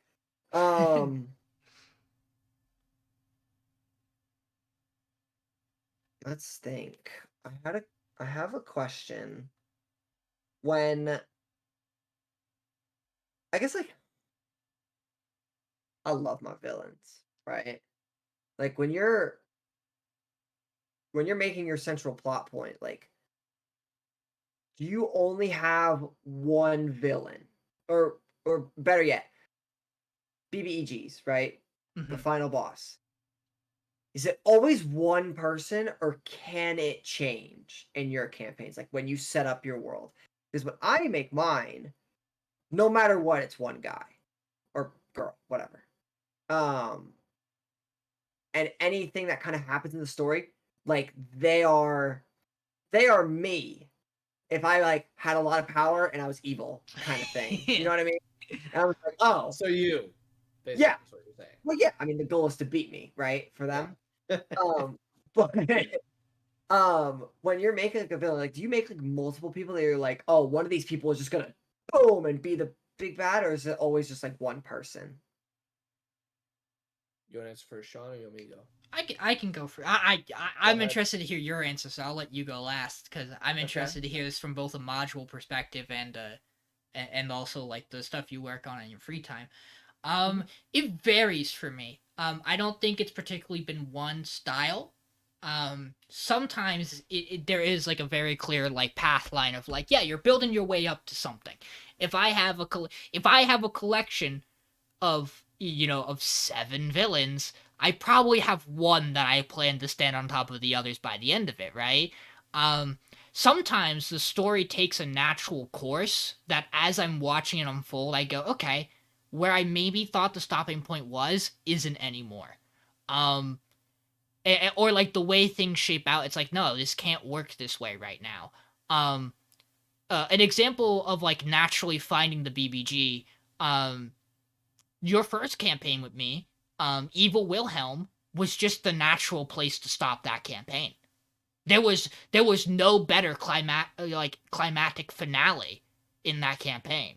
It had been going on for a while. You were building up to this big confrontation. Everyone was so invested in that in that showdown that it had to be that. I mean, take a look at our next one. I mean, the original plan for the Elton campaign, for the Dusk campaign, was supposed to be I was kind of winging that one for where it was gonna go, but like I had always imagined it was going to be one of the other faction leaders that was like, also pretty power hungry. But that got split so much that, we wound up going full Tarask on that in the camp. Yeah, they didn't actually fight the Tarask. That's in lore the last thing that party does, as a party. But you guys had the Earth Elemental fight, which was kind of, in that case, I knew he was gonna be the last of the elementals you guys were gonna take on, even before. Like I had a pretty clear scaling because each of the elementals were tied to each of the titans. So it was Empyrean for the air elemental, Kraken for the water elemental, Demigorgon for the fire elemental, Tarask for the earth. I really wish there was a better fire titan at the time. There wasn't though. Which is why I had you guys deal with that one earlier, because it meant that I didn't have to worry about a potential Demigorgon walking the continent. My current campaign, I will say, when the story started progressing, the one, not Ruba's, I won't talk. Ruba's is actually one where it's been a set villain the whole time. That end fight has always been the end fight I've envisioned. And still is. The one I'm running right now, which we just simply called the group The Good Ones. I love D&D group names and how they come together, but they were like, what can we call you guys? And they're like, we're the Good Ones. And I'm like, this is temporary. However, it's now permanent also. The first temporary name is always the permanent. Yeah, as long as it's not some names. Like Cut Crusaders? Yeah. Gift shit first group. Gith Fumigators. I think that one was a good hard skip. No, but this group had a lot of different dynamics, and it really was what order the characters were going to tackle their individual issues was going to determine who the last one they were fighting was. Vinny's, my buddy Vinny's character is a Satyr Paladin from the Fae. Was, if they had chosen to go to the Fae last, the big fight was gonna be, his rival from the other house that kicked him out of the Fae, and like he would have. The time you left him brewing in the Fae, he would have got, his control would have got larger. It would have gotten more difficult to get to him. Like, there are different levels that change. The Reborn Sorcerer, the person who was the head of the cult, for a long time, I felt that was going to be the end showdown. Because it just felt right. It just felt like that was, you're chasing this guy and his cult around, and he's tying you to other people that he felt like he was probably going to be an end campaign. And now I think it's pretty clear to them and me that that's not the case. It's probably going to be the first of the problems resolved, funny enough. And so then it goes, oh, a character who wants to go into the Wizard Academy, a strange wizard is doing, the most powerful wizard who runs the academy is doing very strange things that they should probably address. He's taken a lot of interest in you as a character. When are they going to confront him? Daughter of Asmodeus wants to find her mother. What's the stuff tied to that? And the answer I've gotten from that 4-character campaign is it's none of those bosses. None of those bosses are my last boss. I know what it is. I know where the campaign's going. And it's because as I was building to all of these different potential endings, a new thread emerged that made me go, this is now probably the core main thing connecting everything, and once you're done with all the side pieces, you have to address the biggest problem, which will be what they have brewing. I don't want to say too much, but basically that campaign I have visions of, like, not intentionally the 4 fights that I just kind of laid out, but 4 different things have to kind of happen, and then they can come together. I like numbers. Dylan knows this. I like numbers. Paul likes numbers in his spreadsheets. Yep. But that's where I am with that. It very much varies. And I will say I have a future campaign in mind where, even from the outset of thinking about it as a layout, the continent is ruled by a monarch, who is beloved in very close proximity, and as you get farther out of his reach, people don't like him. And you have a rebel group that is trying to dethrone him. And I very much plan to have the players make the choice of which side they choose, if any. And if they choose to go a neutral route, they're going to have to deal with both sides in different ways. And then that last boss, Is it the monarch himself? Is it, is it the leader of the rebel group? Is it some underlying new threat you found that has somehow weaved its way to be more important than a basic civil war? Like what? It's I sometimes I like it to be open. Is really where I wind up with. Um, so I think the general term, and it'll make sense when I explain it, especially to you, Pablo, is from what you've heard about the campaigns that I've run. I like to like, especially with modules, as like a way to make it more fun for me. Because obviously, like every module tells you, the DM, about what the final boss is at some point in the introduction, right? It's like, oh, there's this guy doing this thing in this place, and he's gonna get here, and this is the whole route of how the party stops them. And what I like to do is I like to be like, okay, to kind of like tie in with like my personal additions to kind of like, oh, I want to throw these things in here instead. It's kind of like an obstacle instead of this or whatever. What I like to do is I like to pick a few entities at the start. So the main entity that the module gives, obviously, and then entities in my personal favorite that are themed similar to things that I might want to throw in. What I do is I present all of these entities at some point in the campaign. And whichever one goes unchecked or is most aligned with what the party does is the one that ends up being the bad boss. And so, like, I can say right here, my party is pretty aware of it at this point. It's the Dungeon of the Mad Mage. The Mad Mage is not the final bad guy because the party has spent their whole time being like, hey, we're going to do everything we can to fuck over the Mad Mage. Yeah. Right? So now the Mad Mage is like, I can't fucking do anything. So somebody else that the party's aligned with more and has, contributed to more, or their actions have provided with more opportunities for them, is now the new central bad. But basically what I do is I use those potential candidates that I do as like on the side of like the module's big bad, and that's how I theme my like additions to the campaign, my random wild cards that I throw in to mix it up. Is they're themed around one of those other ones. And so basically how those interactions go helps me determine which one comes out on top. Um and that's pretty much how I approach most of the time. And I'll probably do the same thing for like I do the same thing in like my homebrew worlds as well. But instead of having like the one core bad guy, I just get one additional choice, right? I now, instead of having 4 wild cards and then the one that it's given to me, I get 5 wild cards. But that's pretty much how I do it. Is I see what opportunities the players create for these evil guys or these big bads, and then which one's going to take the most advantage of it. Okay, so I got one last question to close this out. We'll close out on a nice light simple question that I'm sure won't cause any panic in the brains at all. Where do you get your names from for characters and places, and like where do you pull the names for things? I, as a DM, am a big fan of, for the most part, name generator. But what I often do for NPC names is I'll do a name generator, and a lot of the time I won't find a name I like, but I'll find names that are close to what I want, and I'll do a little bit of editing from there. Sometimes something just strikes me and I'm like, this is the perfect name, just off top of my head. Places are a little different for me, where when it comes to locations, I usually try to follow pretty traditional naming conventions that you would see in like on our actual maps of things taking names from stuff around them, or I very much go what is probably not actually a very good thing to do, which is, oh, you're a dwarf settlement, eh?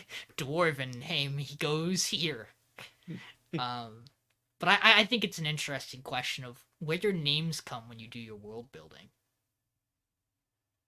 Um, I think for me, I definitely use name generator quite a bit for NPCs. Uh, I think that like in terms of like more important, or like characters that I think are important, or characters that become important, kind of like on the spot or whatever, I basically like in my head run quickly through like the player character creation. And then I Mhm. think about them as if like, okay, if I was playing this character, what would I want to name them? And that's kind of like how I come up with mine, which are inherently just a little bit more tied, or like tied around like the theme of the character as well, just because that's the information prevalent to me at the time, right? So it's gonna be a little bit more themed around that than just being like, oh, here's this, this really cool paladin who, serves these things, and he has this really cool sort of armor, and his name is George. That's never gonna happen with this. It's never gonna happen with my kind of thinking. He's gonna be a very royal name or whatever. Very upstanding citizens type name or whatever. But in terms of places, is where I think I get weird because my places are always themed after something in pop culture that I mix up or twist around. When it comes to like my made location, Mhm. because I think that it's very fun because it kind of gives me like a base theme to run off of too for that location that I can theme everything around. And then it just kind of makes the process for me easier where instead of being like, okay, here's the name of this town and it's a blank slate. So I got to figure out like everything about this town, including like what buildings are in it, what people are in it, how they act, what's the style, like the architecture, what's the terrain and the setting. Instead, I'm like, oh, well, there was this book one time that I read, or there was this piece of media that I watched that had this really cool like town in it, or this city in it, or whatever, and it had this theme. I'll just mix up the name a little bit and just use that as my basis, and then just add whatever I want to on top of that basis. But that's I think like the most kind of like unique thing that I do in terms of like names for like characters and stuff like that. Like I explained earlier, it's typically just more thematic based on like what the characters describe to be. So there are two things that I do when I'm making names for things. I know what one of them is. The first thing, and this is just probably like a little bit of my OCD or something like that. I hate when I underrepresent a letter in the alphabet. So I hate name generator because all the name generators like Pyrrha Thixrax, the fire fucker. I don't know. And I hate name generator, but what I'll do is I'll just start with like a random letter. I'll look at my keyboard and be like, all right, H. I have done this sometimes. What's a name I can make with the letter H? And I'm like, wait, I already have like 3 H guys. Never mind. Let's do K. All right. And I'll like go from there. I just like make a name up, and I'm like, okay, I have my name. The second thing I do, and this is the most important part, make sure it can't be changed into a stupid or perverted or whatever way. How well has that gone for you? The best of my ability. For example, like very, very famous example is Critical Role. Pervon from Vox Machina. Like, of course, that's a cool name at first. Like when you're making a name, you're like Pervon, and everyone's like, "Yeah, what's he perving on?" Like, kind of like, okay, now this champion of a god becomes a fucking child predator. Like, you know what I mean? Like, it just becomes the whole dynamic is ruined by a name. So you gotta be very careful with that. What's very, your very worst careful. example? One of your that you can say on stream from one of your campaigns? Oh God. I mean, both through just them getting names wrong is a whole nother thing. Messing up the name is one thing. I don't know if I could think of a name that really comes to mind. I mean, there are always the couple of classics that if they come up, like that people make, even if they're a real person name, that you just want to avoid because. Oh yeah. Danger territory. But yeah, so that, and then like sometimes like you can make names like thematic. Like example, very very famous example from my campaign is my one like mini boss.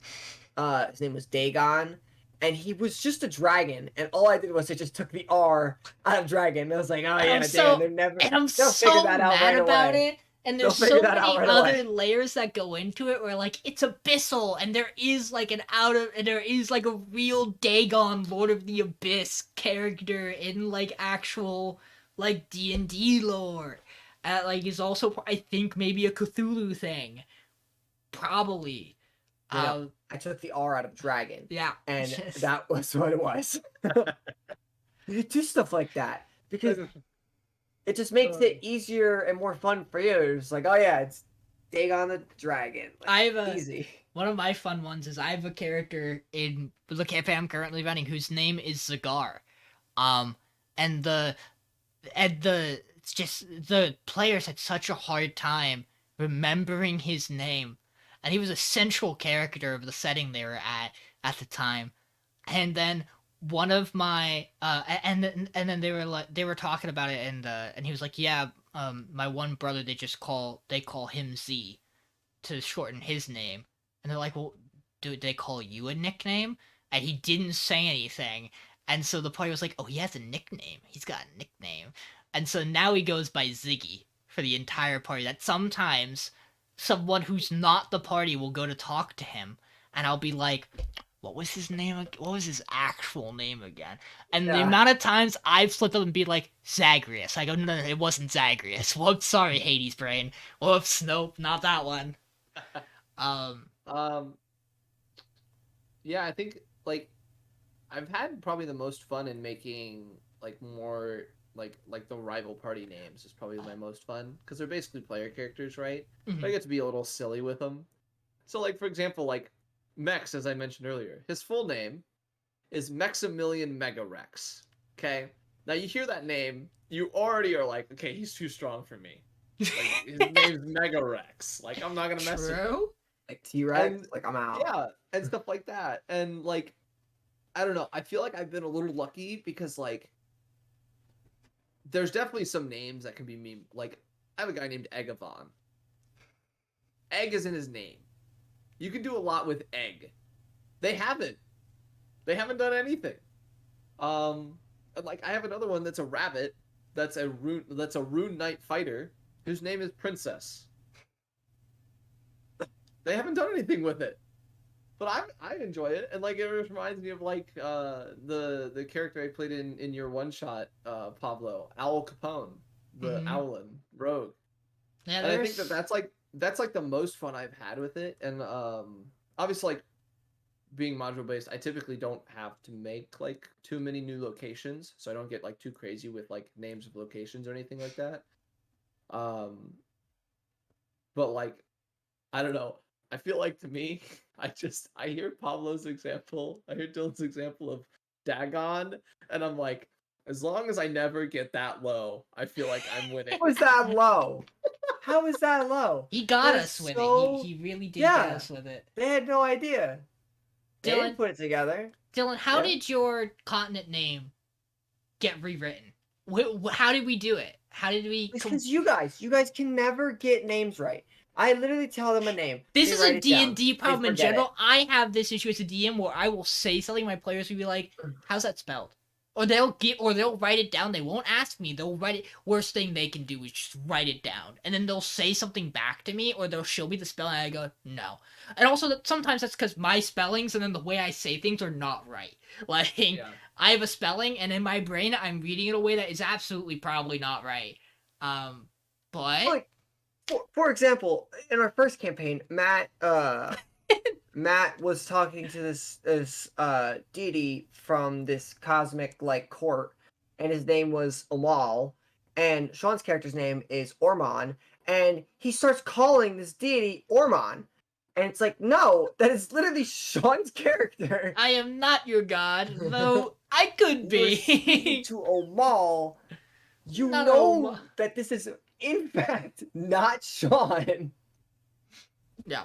How do you mess that up? Dude, that just reminds me of like so whether I'm like when I'm a DM, right? Obviously, since I'm aware of all the names, right, I write them down correctly and stuff Mhm. like that. When I'm a player, I very much am like my own worst enemy in that because when I'm a player, when the DM says the name, I write down the name as I heard it, so Yeah. that if I have to repeat it back to the DM, it is as they said it, right? However, what that leads to, it is completely misspelled. And I want you to know that there have been times where the spelling has mattered for puzzles in campaigns I have played in, and I have specifically fucked up and not known I fucked up because I'm like, oh hey, yeah, I know what this thing is, and then I put it, I do the thing, and it's like my DM's like, no, that's not correct, and I'm like, huh? And immediately in my brain, instead of thinking, oh, I misspelled how it was pronounced, I'm thinking it's something else, Here's and a then I become the player that I make fun of. here's a warning, a classic problem that came up in my Ruba Rascals campaign. Sometimes you really need to take a character's name and say a couple of sentences about them, to prep yourself for what it's going to sound like coming out of your mouth. Like my character, who's very lore relevant in Ruby Rascals, whose name is Him, cause he's a bard, so it's like a hymn.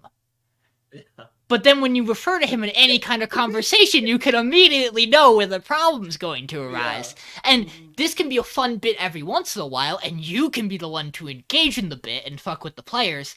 But it also means they're going to screw that up really bad. Yeah.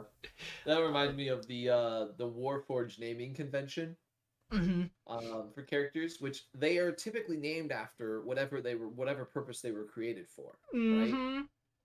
So I have played a wizard Warforged one time whose name was Opportunity because he was made to be a distraction so that his master could have an opportunity to escape. Now, however, the amount of times that they were referred to opportunities that was not that character, but that character was present at the time, was far too many, and it was hilarious. But Well, we have an Epson and an Iron, and then in Dylan's campaign. In my campaign, there's a Rhine and a Roan. Oh boy, is it? And those are main party members. The worst thing you can do is have two names that are similar. The last one I'll share, because it's by far my favorite, is the ever developing magic salesman family that I have in my world setting, which is the Magics. Which started with the main man himself, Morton. Morton Magic. Oh, yeah. Morton's Magic. Morton's Magic. Oh boy, Morton's magnificent magic emporium. Something along those lines. And the idea is that he was a gnome who would talk really fast. And so every single other magic in the family has been down that line. And I remember one of my notes I had Johnson Magic. I didn't realize how easily that was going to be flipped into Magic Johnson. But I thought cock magic when you said that. And that, yeah, I thought so. but let me tell you that he did not survive much longer. He is one of the few fatalities in the Magic family. And boy, was it a great time when they came back to that city and they went, "Did even Magic Johnson die?" And I went, "Yes, Johnson Magic has died." But I love that entire set of characters. It's so fun. But yeah, no, I think we're getting close to 3 hours. It's getting close to 3 in the morning, equally. So that to me seems like a great, fun little place to stop for the night. I enjoyed this. This was So did I. Good talks. Good talks. Yeah, we can't guarantee this will be weekly by any means, but we can attempt to do it as freely as it comes up for all of us. And hey, maybe sometimes there'll be times where one of us doesn't need to be here, or doesn't want to be here for something, and we can think of something for just a couple of us and a few guests to do. The problem is, I have a particular friend who wants to be on this podcast whose schedule does not work with mine anymore. Oh. Jordan, we would have to do one of my days off because that man goes to bed at 9. I would love Jordan to talk about his thought process as a player. What we were saying earlier about making an episode about having a guest on. Oh my god, what was that topic? How to get the game together? Oh yeah, how to get the game together. I want to talk to him about that because I want to hear what he would do. What we should do is if we don't get him as a guest, we should ask all of our players how they would get the gang together and Just see people in general what they would do. Yeah, and have like a list of like, here's some ideas and let's rate them. How poorly are these get the gangs together? I would love to do rates. I would love to rate stuff. That'd be great. It says here that Mike thinks challenging the rest of the party to a fight is an effective way to get everyone together. In an odd way, that might be right. Oh boy. True. But this was a great time. I'm probably gonna download this video and then I'm gonna rebrand the YouTube channel that's tied to this Twitch account, and I'll probably post it there. And that'll Okay. be the go-to from here. So, yeah, Sounds this was a good time, guys. Thanks for Yeah, thanks it's for doing fun. it Yeah, with it's a me. lot of fun. So,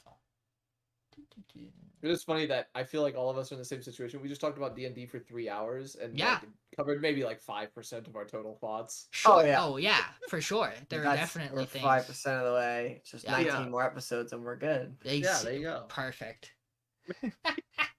Have a good night, everybody.